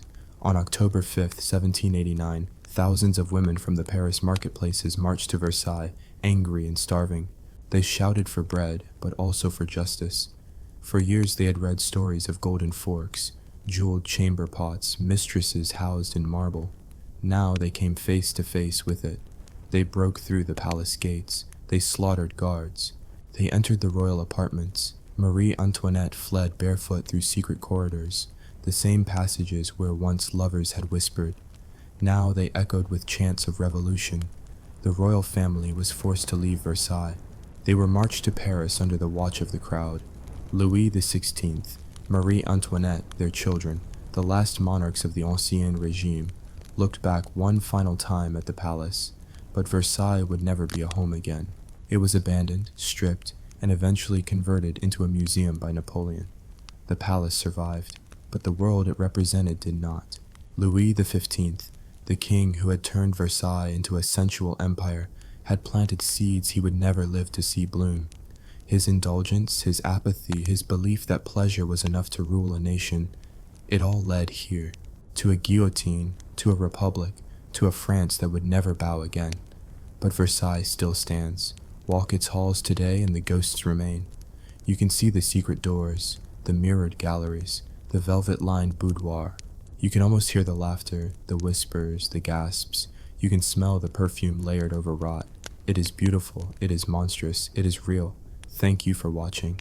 If you enjoyed this dive into the hidden world of Louis XV and Versailles, don't forget to like, subscribe, and share.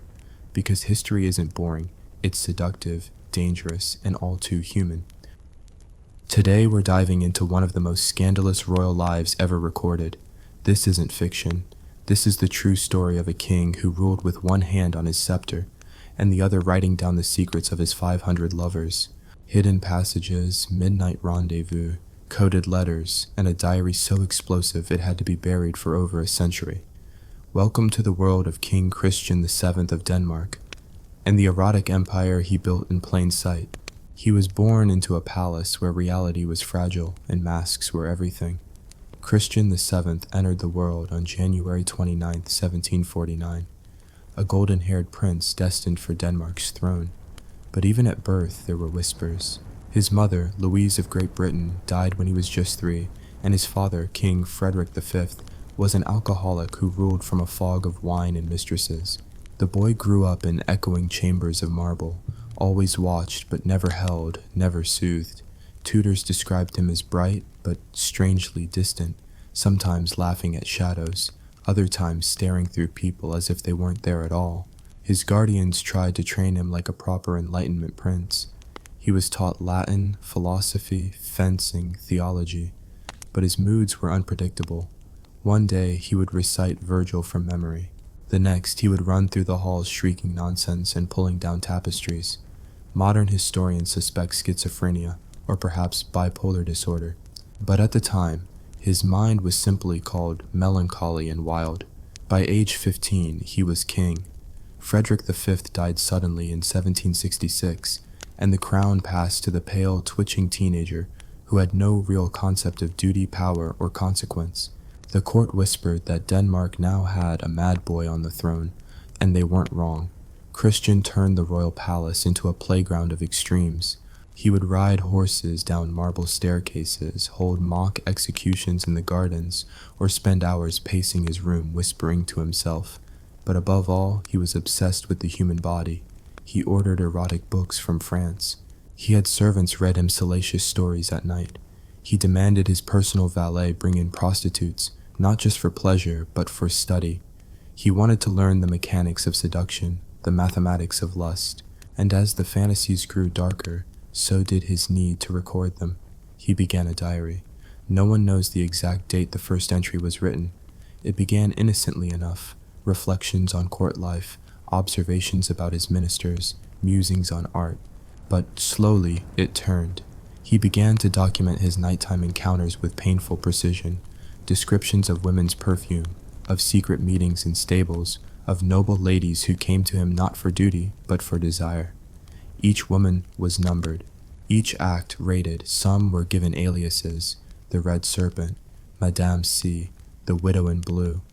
Others were named in full, as if daring the reader to recognize them. It was part confession, part catalogue, part shrine to the power he felt slipping from his hands, because while Christian ruled in name, the real power was slipping elsewhere. In 1768, a new figure entered his life, Johann Friedrich Struensee, a German physician with Enlightenment ideas and an uncanny ability to manipulate the broken king. Hired first to treat Christian's mental instability, Struensee quickly became his confidant, his guide, and, some say, his lover. What's certain is that Struensee began to write royal decrees in Christian's name. Laws were passed, ministers were fired, reforms swept the kingdom, all with the king's signature, but not his will. Christian was too distracted. He now had an entire wing of the palace turned into his private sanctuary. Tapestries muffled sound, servants were sworn to silence, women came at night and left before dawn. Some were commoners, some were nobles, many were married. All were added to the diary.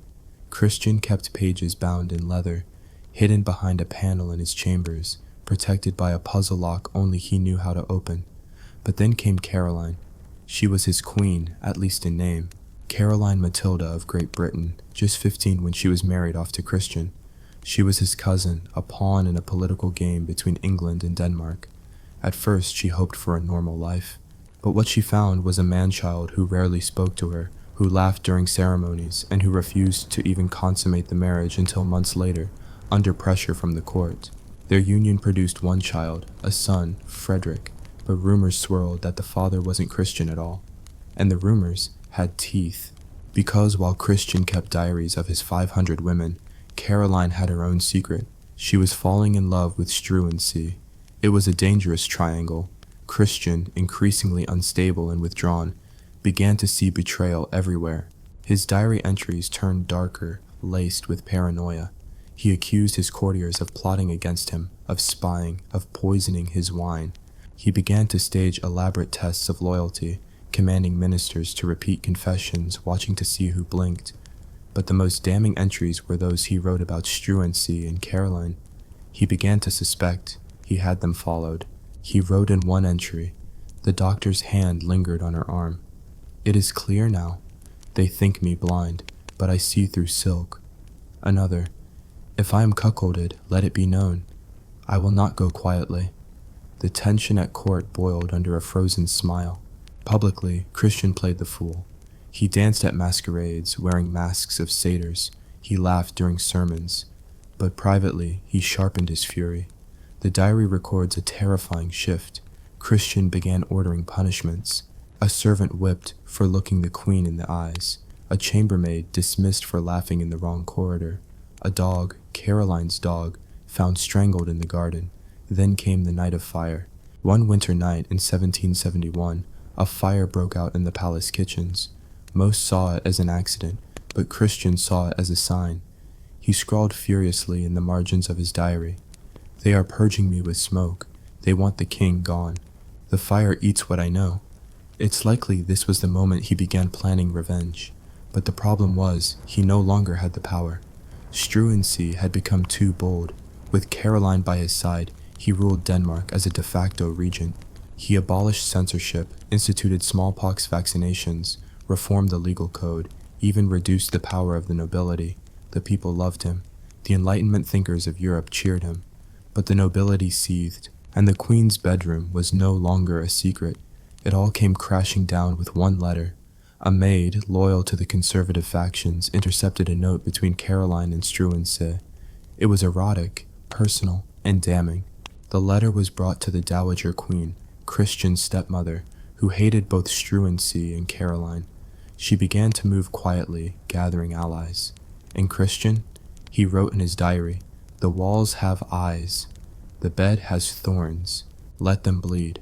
On January 17, 1772, the coup began. Struensee was arrested at gunpoint during a masquerade ball. Caroline was dragged from her bed, her letters seized, her clothes searched. Christian, trembling but triumphant, signed the arrest warrants with shaking hands. The king had retaken his palace, but the cost would be bloody. The great masquerade was over. Caroline Matilda, the Queen of Denmark, sister to the King of England, now sat alone in a freezing chamber in Kronborg Castle, her hair shorn, her letters confiscated, her dignity stripped away. The woman who had once been adored by Enlightenment thinkers and hailed as a beacon of modern monarchy was now little more than a prisoner. And the man who put her there? He was watching, writing. Christian VII's diary entries from this period are among the most chilling in the entire collection. Gone were the detailed erotic fantasies, gone were the giddy celebrations of seduction. In their place were jagged, erratic notes, obsessions, accusations, feverish dreams. She kissed him in the rose garden. I heard the air tremble. I heard the moon cry. They all lied. Even the dogs knew. They laughed at the king. Now the king laughs last. He visited Caroline only once after her arrest. The court recorded the meeting as brief and cold, but the diary tells a different story. Christian scribbled afterward. She did not beg. That was the worst of it. She looked through me, like she had already died. Meanwhile, Struensee, the brilliant physician who had ruled Denmark in Christian's name, was now rotting in a dungeon. He was tortured, interrogated, broken piece by piece. The nobility wanted a confession, and they got one. Struensee admitted to the affair. He admitted to overstepping his bounds. He even admitted, under duress, that he had hypnotized the king into submission with modern medicines. That lie was useful. It painted Christian as the true victim.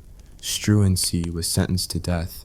On April 28, 1772, he was executed in the most public, humiliating fashion possible, dragged through the streets, beheaded, and then his body quartered and displayed. Denmark had rid itself of the Enlightenment and made a spectacle of it. Christian wrote only one line that day. The doctor has no more prescriptions. The queen was spared the blade, but not humiliation. She was exiled from Denmark and shipped off to a crumbling castle in northern Germany, where she would die just a few years later, alone, sick, and remembered only as a scandal. With Struensee and Caroline gone, Christian should have felt victorious. He didn't, because now he had nothing left to distract him from himself. The next few years of his diary are a descent into something almost inhuman.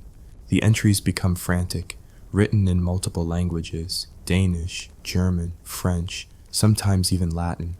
Some pages are stained with wax, others are burned around the edges, as if he had tried to destroy them mid-thought. He refers to his past lovers not by names, but by numbers. Number 48 was the girl who sang when she cried. Number 91 had red shoes. She stole one. Number 1, 2, 2. I cannot remember her face. That is the worst sin.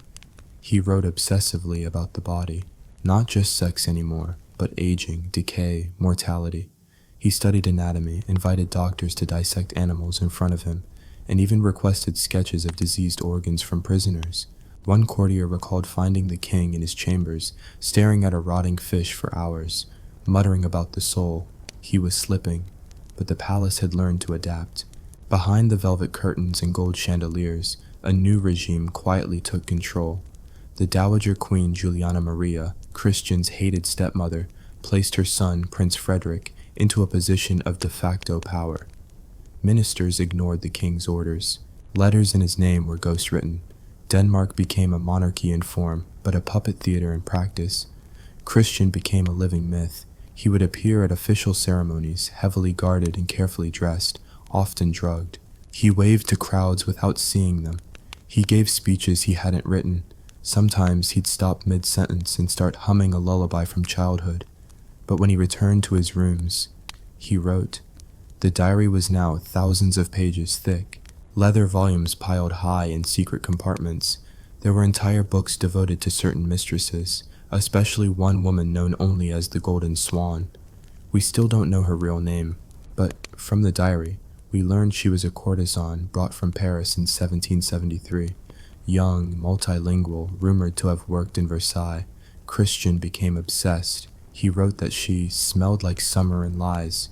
He paid her to live in the palace, not in the servants' quarters, but in a private suite near his own. He took her to masquerades wearing matching masks. He commissioned a portrait of her, nude, surrounded by white peacocks. He wrote over 200 pages about her, poems, fantasies, even letters never sent, and then abruptly, she vanished from the diary. No explanation, no farewell, just gone. Some historians believe she was dismissed. Others think she fled or was removed by palace officials fearing her influence. A darker theory claims she died in childbirth, possibly with Christian's illegitimate child, but the king never mentioned her again. Instead, he wrote this: "She was the only one I forgot to number. That is how I know it was real." As the 1780s rolled in, Christian's health began to decline. He suffered seizures, he lost weight, he started mistaking servants for past lovers. He was found once weeping in a closet, clutching a gown that hadn't been worn in decades. The palace responded by locking his chambers from the outside. The diaries continued. Now they included drawings, twisted figures with animal heads, women with wings, kings with no faces. He wrote letters to God, to death, to his unborn children. Some pages were addressed directly to the reader, as if he knew someone, someday, would find them. If you are reading this, I am already gone, but I am more alive in these pages than I ever was in flesh. He had become a ghost in his own reign. By 1790, his son, Prince Frederick, was ruling openly. The ministers no longer even pretended to consult Christian. Foreign dignitaries were told the king is unwell. Inside the palace, servants referred to him as the shadow. Yet behind that shadow, the ink never stopped flowing. He began documenting dreams. Entire books filled with visions of labyrinths, birds made of fire, queens made of glass. He described a future world where kings were forgotten, where books floated and where no one wore crowns. He began writing about us, the future, those who would find him. One day they will dig this up. They will call me mad. They will laugh. Let them. But remember this. I was real. I felt. I burned. I loved too much, perhaps. But I loved. It's the closest thing we have to his last confession. By the time he turned 50, Christian VII was no longer able to walk unassisted. He was pale, almost translucent, refusing food, sleeping in bursts of an hour or two, and still, his fingers scratched across parchment.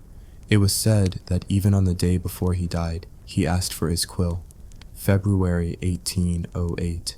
A cold wind howled across the rooftops of Copenhagen, rattling the shutters of Christiansborg Palace. Inside, the rooms were silent, the torches dim. Courtiers spoke in whispers. The king was dying.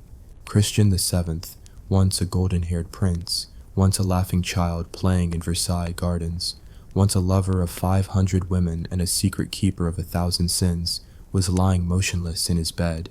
The physicians gathered at his bedside didn't speak. They had seen this before, not in any textbook, not in any surgical manual, but in this man, this strange trembling monarch who had outlived his youth, his reign, his sanity. He wasn't supposed to make it this far. His diary entries in the final months are barely legible, shaky, erratic, ink bleeding into paper like veins beneath the skin. And yet, he wrote until the very end. The final page reads, "The king is dead." But the dream continues. The dream walks. It watches. I see her again. We don't know who her was. Maybe it was Caroline. Maybe it was the Golden Swan. Or maybe it was the kingdom he lost, the Denmark he never truly ruled, but always longed to own, if only in fantasy. Christian VII died on March 13th, 1808. He was 59 years old. The official announcement was swift and sanitized. No mention of the years of madness. No mention of the women. No mention of the diaries. The funeral was elegant, muted, and brief. Prince Frederick, already acting as regent, assumed full control as King Frederick VI, and the world moved on. But not everyone forgot. Behind locked doors, in a sealed chamber beneath the palace library, a discovery was made. A young archivist named Niels Egeberg was cataloging old royal documents when he stumbled upon a false wall. Behind it, dusty, mold-ridden, but intact, were crates, heavy, locked, bound in iron. Inside were the diaries, dozens of them, leather-bound, each marked with a royal seal, each page bursting with secrets that no one in Denmark had dared speak aloud for over half a century. Niels didn't report his discovery right away. He read them, in secret, for months. What he found horrified him and fascinated him. He described it as a kingdom written in blood and desire. The diaries revealed the real Christian VII, not the ceremonial figurehead depicted in portraits, but a man drowning in lust, sorrow, paranoia, and genius. A king who ruled not with armies, but with ink. A man who believed his pen had power over reality itself. There were pages filled with seduction, yes, but also pages of philosophical musings, strange sketches, obsessive rituals. He had created elaborate numerical systems for tracking lovers, weather patterns, even royal betrayals. He believed certain colors held power. He refused to wear blue on Thursdays. He believed mirrors were portals. He believed the moon watched him.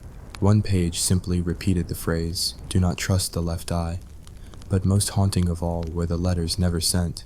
He wrote to Caroline Matilda for 36 years after her exile, always on the anniversary of her arrest, always in the same hand. "I dreamed you were still wearing white. I heard your voice in the garden. Tell me it was real. Just once. Tell me I was real to you." Niels, the archivist, was eventually forced to report the find, but what happened next was a second burial. The Danish crown, terrified of scandal, declared the contents too sensitive for public release. Historians were allowed limited access under strict supervision. Only select pages were copied. The rest were locked away once more, but not before a few pages leaked. In 1882, an anonymous collection titled The Mad King's Journal was published in Paris. It caused a sensation. Nobles bought it in secret. Psychologists debated whether it was madness or genius. Poets and playwrights drew from it for decades. Oscar Wilde is rumored to have owned a copy, but Denmark still refused to acknowledge the full truth. For more than a century, Christian VII remained an enigma, a mad puppet king, a footnote. Then came the 20th century. In the 1960s, during a modernization of the royal archives, the diaries were rediscovered, this time by accident. The crates were reopened, the contents were digitized, and for the first time in history, modern scholars began to study the king's secret world in full. What they found changed everything. Psychiatrists now believe Christian VII likely suffered from a rare form of schizophrenia, marked by hypersexuality, paranoia, and periods of lucidity. Others argue he had bipolar disorder with psychotic features. Still others insist he was fully sane, but driven to madness by court politics and emotional trauma. But none of them can explain the detail, the level of observation, the eerie accuracy of certain entries. One journal from 1795 describes the invention of a machine that records voices in tubes and plays them back later. Another imagines a moving portrait that can speak across time. One entry even mentions a glowing box that shows other people's dreams. The comparisons to radios, film, and television are hard to ignore. Was he merely fantasizing, or was there something deeper, some instinctive vision of the world to come? No one knows, but here's what we do know. Christian VII, a king thought to be powerless, ruled an empire of his own making. It was made of ink and whispers, sighs and scars. It lived in the space between candlelight and madness, and it survived long after his body turned to dust, because the diaries still exist. They sit now in a climate-controlled vault beneath the Royal Danish Library. Some have been translated, others remain untouched. A few are considered so disturbing they've been sealed under royal order, and inside them, waiting, watching, are the voices of hundreds of lovers. Some were queens, some were actresses, some were palace maids whose names were never recorded, but all of them were real, and through them, Christian VII speaks still. "I did not need to conquer the world," he wrote. "I only needed to taste it." It was 1994. Deep within the archives of the Royal Danish Library, a minor electrical fire broke out during a routine system upgrade. The fire was quickly extinguished. No one was harmed, but one of the lower vaults suffered minor smoke damage. Among the items affected were the sealed crates once belonging to Christian VII. In the cleanup, a team of preservationists made a strange discovery: a false bottom inside one of the crates. Beneath it, hidden under decades of compacted dust and rot, was a single volume. It was smaller than the others, bound in red calfskin, warped by time. The spine bore no markings, but inside, the pages were like nothing else ever written. This final diary was different, not simply confessions or lists of lovers, but a full-blown narrative, a story, a constructed mythology, a labyrinth of coded symbols, arcane sketches, and allegorical characters. Scholars have called it the most disturbing piece of royal literature ever uncovered. Christian VII had written a fable of his own life, but as a dream kingdom where every person at court was transformed into an archetype. He called it the Hollow Crown. In this twisted allegory, he portrayed himself as the Mirror King, a ruler whose face changed daily, who no longer knew what he looked like beneath his royal mask. Queen Caroline Matilda appeared as the Winter Swan, a creature of ice feathers who melted each time she touched him. Johann Struensee, his advisor and rival, became the wolf with two tongues, a beast who whispered truths and lies in the same breath. And the palace? Versailles, Copenhagen, Christiansborg, all were fused into a grotesque pleasure labyrinth called the Palace of Eyes, where walls watched and ceilings whispered. Each page was illustrated, but not beautifully. The drawings were frantic, obsessive, sometimes horrifying. In one, a throne is shown devouring a man whole. In another, the king is seen slicing open his own chest to reveal a pocket watch where his heart should be. The hands of the watch are stuck at 3:33. That time appears throughout the diary, on clocks, on portraits, etched into staircases. No one knows why.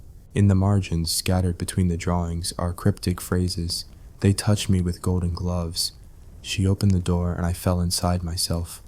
I was never crowned, I was only caged. Was this madness, metaphor, a hidden code? A team of cryptographers from the University of Copenhagen tried to decipher the diary in 2001. They found patterns, mathematical ones, woven into the structure of the writing, Fibonacci sequences in paragraph spacing, prime number groupings in chapter lengths, hidden acrostics in the names of characters. But no one has cracked the full message. One section refers repeatedly to the unfinished page. It describes a prophecy that one final diary remains unfound, hidden not in a vault but in plain sight, in a chapel, in a painting, in a grave, or maybe in someone's bloodline. That's where this story takes a turn. In 2015, a Danish genealogist named Anders Lyngby traced several 18th century noble family lines and found something startling. At least 7 known descendants of Christian VII through illegitimate children, previously undocumented in any official record. One such line led to a woman in rural Sweden. When contacted, she claimed that her great-grandmother passed down a locked box with strange writings, always warning, never give it to a man in uniform. The box was examined. Inside were fragments of parchment, torn, water-damaged, but one piece was unmistakable. The same crimson ink, the same cursive hand, the same madness. It read, "She opened the door with her left hand. I followed. I never returned." This line also appears in the Hollow Crown. The implications were staggering. If copies or even continuations of the diaries exist in the wild, the official archive may contain only part of the king's legacy. But that's not the most chilling part. In 2020, a researcher named Amalie Rix, while working on a documentary, used AI enhancement tools to digitally scan Christian VII's original journals. In one sketch, previously thought to be abstract swirls, she identified something shocking: a perfectly drawn map. It wasn't a city or a real palace. It was a layout of the Palace of Eyes, the fictional place from his final diary. Room by room, hall by hall, staircases marked with times, tapestries labeled with names, secret doors, trap corridors. At the center, a chamber labeled only the Red Room. Its symbol? A key inside an eye. No one knows what it means. But one room in Christiansborg Palace, long sealed after a fire in 1794, bears an uncanny resemblance to the sketch. It's been closed for renovations for over 2 centuries.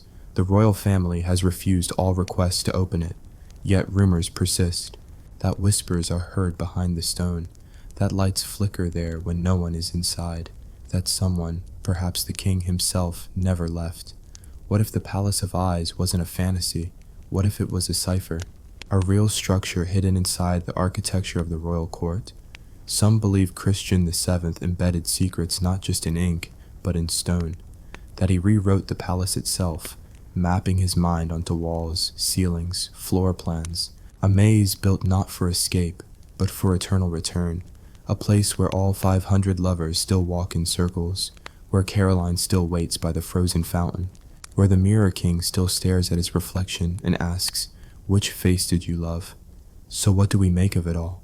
Was Christian VII a victim, a madman, a misunderstood genius, a dangerous manipulator, a forgotten prophet, or all of the above? What is undeniable is this: he reigned without ruling, he loved without restraint, he wrote without fear, and in the end, he left behind a kingdom not of territory, but of mystery. His was a reign of the unseen, the unspeakable, the unwritten, until now, because we have his words, we have the maps, we have the red diary, and maybe, just maybe, we have not reached the final page, not yet. So next time you walk through an old palace, touch the walls, look behind the mirrors, count the clocks, and if one stops at 3:33, run. Because some kings never truly die, they simply wait to be read again. Imagine a palace so vast that its walls echo with the laughter of hundreds of women, each one more beautiful, more terrified, more disposable than the last. Now imagine that, one morning, they all disappeared. No warning, no rebellion, no survivors. What happened behind those gates has haunted historians for centuries, because on the surface it was just another Tuesday in the Ottoman Empire. But deep inside the imperial harem, a storm had been brewing, of lust, betrayal, power, and revenge. And the man at the center of it all was the most unpredictable sultan the empire had ever seen. This is the true story of the sultan who drowned his entire harem. And no, it's not a myth. They called him Ibrahim the Mad, but madness is too simple a word. He was born in a golden cage, not a metaphor, an actual locked chamber inside Topkapi Palace, where Ottoman princes were imprisoned to stop them from threatening the reigning sultan. It was called the confines, or the cage, and it was hell. Ibrahim spent 24 years inside that dark, silent prison. He wasn't allowed to leave. He wasn't allowed to speak to anyone freely, and he wasn't allowed to love. By the time he became sultan in 1640, after the sudden death of his brother Murad IV, Ibrahim was barely functioning. He trembled constantly, he avoided windows, he whispered to himself. He reportedly cried at night for no reason, but his mother, the formidable Kosum Sultan, insisted he was ready. What no one could predict was how deeply broken he truly was, and how violently that brokenness would express itself. At first, Ibrahim was a ghost ruler. He delegated everything to his mother and viziers, spending his days locked away with food, incense, and religious amulets. But even in his earliest weeks, one obsession dominated his thoughts: women. Years of isolation had created a hunger so bottomless it bordered on demonic. Ibrahim ordered the palace to find the most beautiful women in the empire: Greek slaves, Circassian girls, Armenian dancers, Persian noblewomen. The most exotic, the most erotic, the most silent. The harem swelled, fast. Within 2 years he had over 300 concubines. Within 4, over 500. Each girl was given a name, often not her own. Each one taught the rules of survival. Never look directly at the sultan, never speak unless spoken to, always smile, always obey. But Ibrahim wasn't content with obedience. He wanted worship. He believed himself to be the shadow of God, not metaphorically, but literally. His delusions deepened. He once claimed he could hear birds speaking to him through the palace tiles. Another time, he insisted that only odalisques with feline eyes could carry his children. When a concubine failed to satisfy him, he had her dragged to the reflecting pool and made to kneel naked while eunuchs whispered verses from the Quran. If she cried, she was spared. If she looked proud, she vanished. No one questioned where she went, until one night when the water turned red. Topkapi Palace is a masterpiece of architecture, but beneath its marble and mosaic lies a second world, a hidden world, underground chambers, soundproofed rooms, secret corridors that stretch toward the Bosphorus. And it's here, historians believe, that Ibrahim began constructing his most horrifying legacy, the Drowning Hall. There are fragments in letters, hints in the writings of Venetian diplomats, but the clearest reference comes from a slave girl who escaped years later and wrote a memoir in Italy. She described a room under the marble gardens, with a glass ceiling and a shallow basin that could be flooded from pipes connected to the sea. The room had no furniture, only cushions, incense, and ropes.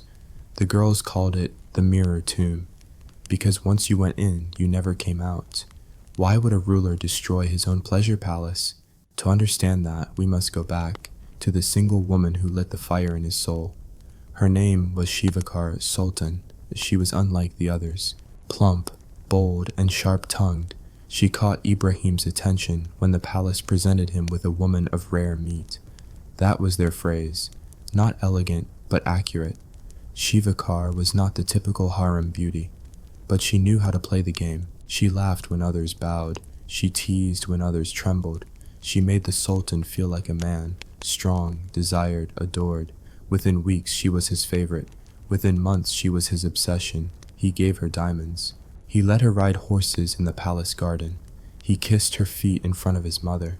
And this, more than anything, drove Kosim Sultan into a silent rage, because Kosim had ruled for decades behind the curtain, and she knew, whenever a sultan fell too deep in love, empires fell. She had seen it with her husband Ahmed I. She had seen it with her son Murad IV, and now she was watching Ibrahim sink. So she did what Ottoman mothers often did when their sons grew too wild. She planned a quiet rebellion. Whispers began to circulate among the court eunuchs that Shivakar was plotting to poison the prince, that she was consulting astrologers behind the Sultan's back, that she had once been a Christian witch, exiled from Serbia. Ibrahim heard these rumors and exploded, but not at his lover, at her rivals. He became convinced that other women in the harem were casting spells against Shivakar, that their jealousy was cursing her womb, that unless they were purified, she would never bear him a strong heir. And so he summoned the guards. The order was simple: cleanse the harem. The method: drown the women, one by one, silently, without record, without witnesses. The guards hesitated, and then Ibrahim made it clearer. If you let one escape, I'll slit your throat myself. There is no official death toll, but Venetian envoys estimated over 280 concubines vanished in a single night. Some were dragged screaming, others drugged. A few tried to bribe the guards. All were led down to the lower levels, where seawater had been piped in during the early hours. The glass ceiling above the pool flickered with torchlight as the basin filled.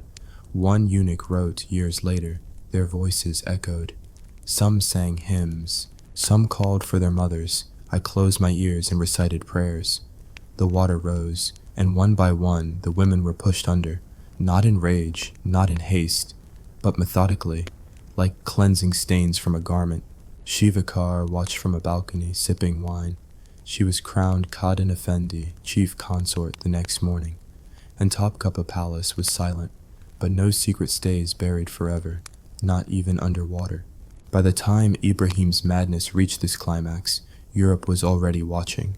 The Ottomans were still feared, but they were no longer invincible, and word of the massacre leaked quickly. Venetian agents reported a purge of pleasure in the Sultan's court. French diplomats called him the butcher of the Bosphorus. But it wasn't the deaths that shocked them, it was the reason. Because Ibrahim claimed that the women had turned into demons, that he saw their true forms in his dreams, that only water could reveal their sins, and that the sea would forgive him. Kosim Sultan knew then it was over. She had to act, and what came next would end not just his reign, but the entire soul of the empire. The morning after the massacre, Topkapi Palace was quieter than ever. No laughter, no music, no perfume in the air, only the lingering scent of incense and brine. Ibrahim walked the palace corridors with a strange calm. For the first time in months, he claimed he could sleep without nightmares, that the spirits had been washed away, that the palace was finally clean. But outside his golden walls, Istanbul was starting to whisper. People noticed the strange stillness around the imperial harem. The laundry stopped being sent out. The palace market didn't receive its usual requests. No silk, no jewels, no hair oils, and a silence this deep was always a bad omen in the Ottoman court, especially when the viziers began to ask questions. Grand Vizier Ahmed Pasha had served 3 sultans. He knew madness when he saw it, but Ibrahim terrified him in a different way. He wasn't just erratic, he was methodical in his lunacy. In the weeks after the harem's purge, Ibrahim grew increasingly unpredictable. He ordered the treasury to spend wildly on emerald-encrusted mirrors, white stallions perfumed with rosewater, and ships loaded with Mongol furs. Then he commissioned a jewel-studded cage for a cat he claimed was the reincarnation of his grandmother. He once demanded all the pillows in the palace be burned because they contained dreams of rebellion. Another time, he told the cooks that only fish caught during thunderstorms could be eaten safely, but his worst order came one afternoon in summer. He wanted the Bosporus Strait to be dyed red. When his ministers hesitated, he screamed, tore his robes, and declared himself the sea prophet of Allah. Qasem Sultan, watching from behind her lattice screen, realized the empire was reaching its brink, because Ibrahim wasn't just embarrassing the dynasty, he was about to bring it crashing down. For centuries, the Ottoman Empire had survived through carefully maintained power, military strength, religious legitimacy, and most of all, image. A sultan didn't need to be sane, he needed to be strong, and with every scandal, Ibrahim weakened that illusion. The Janissaries, the elite military corps, began to murmur. Merchants cursed the new taxes imposed to fund the sultan's obsessions, and foreign ambassadors wrote reports that read more like horror novels than diplomatic letters. One wrote, "He fears the moon. He speaks to shadows. He asked me if I bleed water." But the final blow wasn't madness, it was the diary. For years, Ibrahim had dictated his dreams and desires to a scribe. Nothing unusual, many sultans did. But Ibrahim's entries weren't about strategy or visions of empire. They were graphic, dark, intimate beyond reason. He described his nights with Shivakar in obscene detail. He listed the names of concubines he found unworthy and detailed their punishments. He outlined sexual rituals performed beneath the palace, rituals involving fish scales, silver dust, and candlelit prayers to unseen spirits. And most damning of all, he wrote that the empire itself was a womb of evil that had to be bled dry before rebirth. The diary was meant to be private, but one night a eunuch, terrified by what he'd seen, leaked pages to the Grand Vizier. It was the confirmation they needed. Ibrahim wasn't just mad, he was dangerous. And so, the coup began. Qasem Sultan met with the highest-ranking officials in secret. Her voice was cold, controlled, ruthless. "He is my son," she said, "but the empire is greater than a womb." They knew what had to be done, but removing a sultan was no simple task. It required fatwas from the religious leaders, approval from the Janissaries, and a replacement. Fortunately, or perhaps tragically, there was already a boy waiting. Ibrahim's 6-year-old son, Mehmed, had been groomed by Qasem herself. Quiet, obedient, easy to control. The imams were shown pages of the diary. The viziers told stories of the Harem massacre, and the Janissaries were promised gold. The fatwa was signed. The empire would survive, but Ibrahim would not. On August 8, 1648, the palace awoke under strange conditions. No servants in the halls, no food delivered, no incense burning. Ibrahim, confused, called for his guards. No one came. He shouted for Shivakar. Silence. And then the doors opened. It wasn't servants, it was the Janissaries. Clad in black armor, they didn't bow. They didn't speak. They simply stepped forward and shackled their emperor. He didn't fight. He laughed. "I told you," he whispered, "they would come from the sea." He was dragged through the halls he once ruled, his jeweled robes tearing against the stone. As he passed the reflecting pool, the one that had once glimmered with the bodies of his victims, he muttered, "They're still singing." Then he was thrown into the cafes, back to the cage he'd spent his youth in, full circle. But even that wasn't the end, because even locked away, Ibrahim was a threat. Rumors spread that he spoke to pigeons who carried his messages, that he plotted escape, that he'd placed a curse on his son's reign. And most terrifying of all, some of the concubines began to have visions. They said Ibrahim walked the palace at night, that they heard humming in the bathing rooms, that candles blew out when his name was whispered. Superstition or not, Qasem Sultan couldn't risk it. The empire couldn't risk it, and so on August 18th, 10 days after his fall, Ibrahim was executed. 2 deaf-mute executioners entered the cafes with a bowstring. He was 32 years old, and he died laughing, but the shadowy caste would stretch across generations. His son Mehmed IV would rule for nearly 40 years, one of the longest reigns in Ottoman history, but the court never fully recovered. The harem was never as full. The mirrors in the lower chambers were covered, and the underground pool sealed forever. Some say the water is still there, still red, still whispering, waiting for someone to open the gates again. The empire thought that with Ibrahim's execution, the nightmare had ended, but the real poison had already seeped into the veins of the court. His death did not clean the blood, it only buried it. The harem did not return to its former glory. The women who survived, few in number, were transferred to distant palaces or quietly married off to low-ranking officials far from Istanbul. None were permitted to speak publicly of what had happened, but those who had lived through the massacre whispered among themselves. Some said that on certain nights, when the palace was quiet, the scent of rosewater and salt filled the halls again, that they saw shadows moving beneath the reflecting pool, and that the laughter of women, giggling, gurgling, choking, echoed through the marble corridors after midnight. Kosum Sultan remained the most powerful figure in the empire. She had orchestrated the removal of her own son. Now she ruled behind the veil as Valide Sultan, grandmother to the new child Sultan, Mehmed IV. But power, once tested, demands more. She became more ruthless, more calculating. Every official who had hesitated during Ibrahim's reign was dismissed or exiled. She purged the court of loyalists, eunuchs, concubines, even kitchen staff. The only people allowed near the young sultan were those hand-picked by her. And while Mehmed played with wooden swords and silk puppets, his grandmother controlled the most formidable empire in the world. But the darkness Ibrahim unleashed hadn't died with him. 2 winters after his death, strange omens began to trouble the city. Fish floated dead in the Bosporus. Storms broke windows in the palace, always in the harem wing.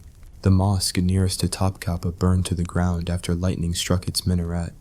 And when a young concubine named Layla drowned mysteriously in a shallow pool near the Sultan's private quarters, some began to speak the unthinkable, that the spirits of the murdered women were not at peace, that the Sultan's curse was real.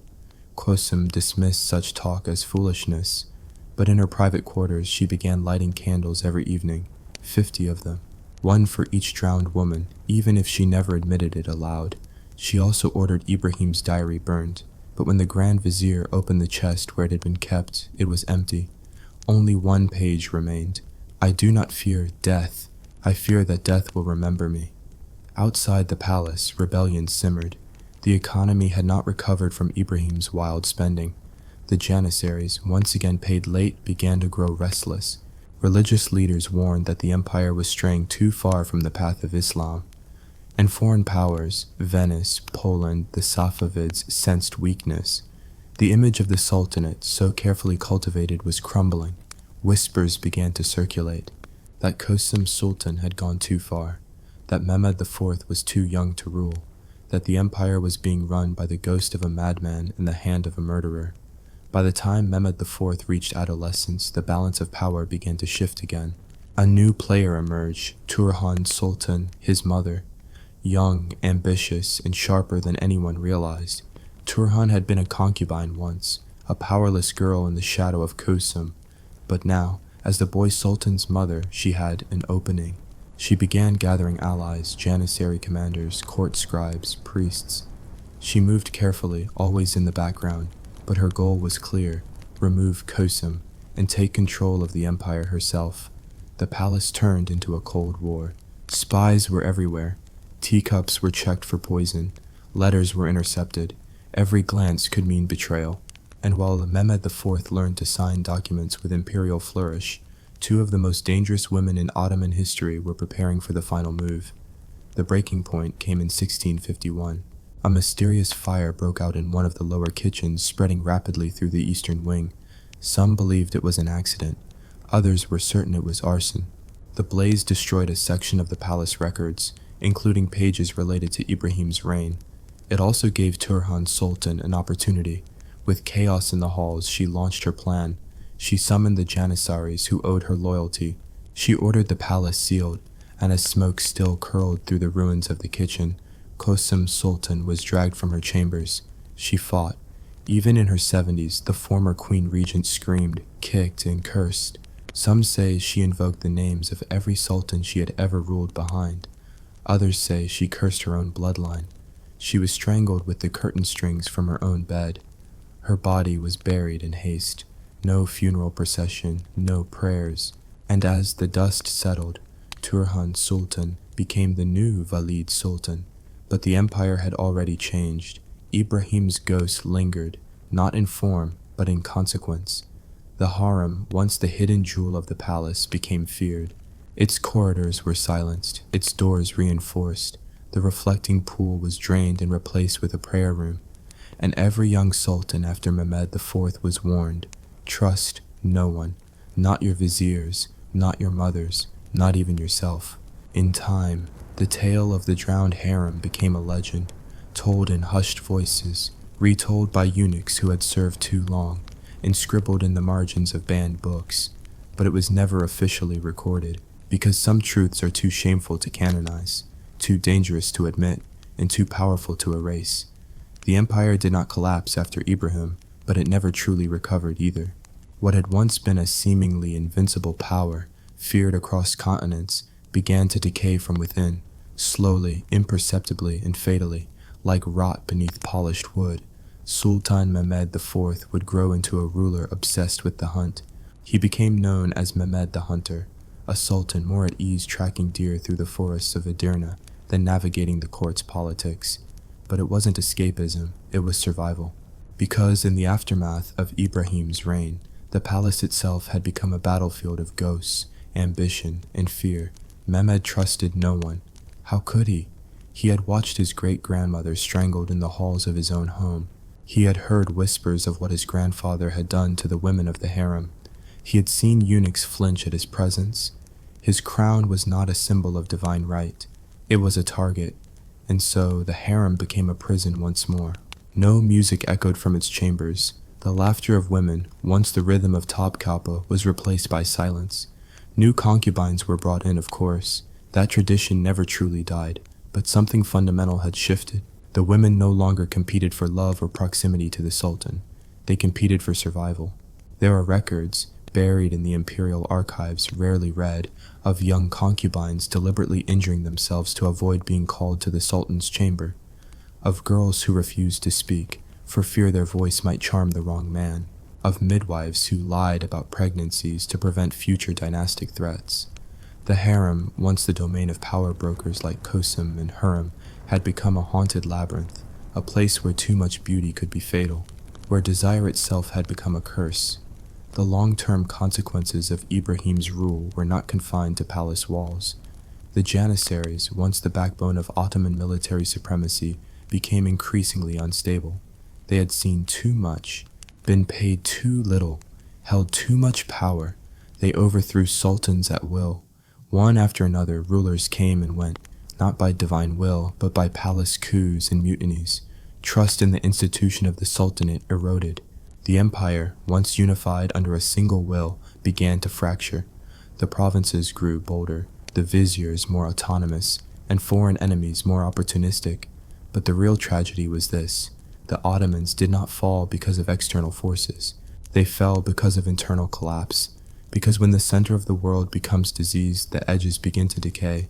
And Ibrahim Niwam's madman, tyrant, prisoner had infected the very heart of the empire.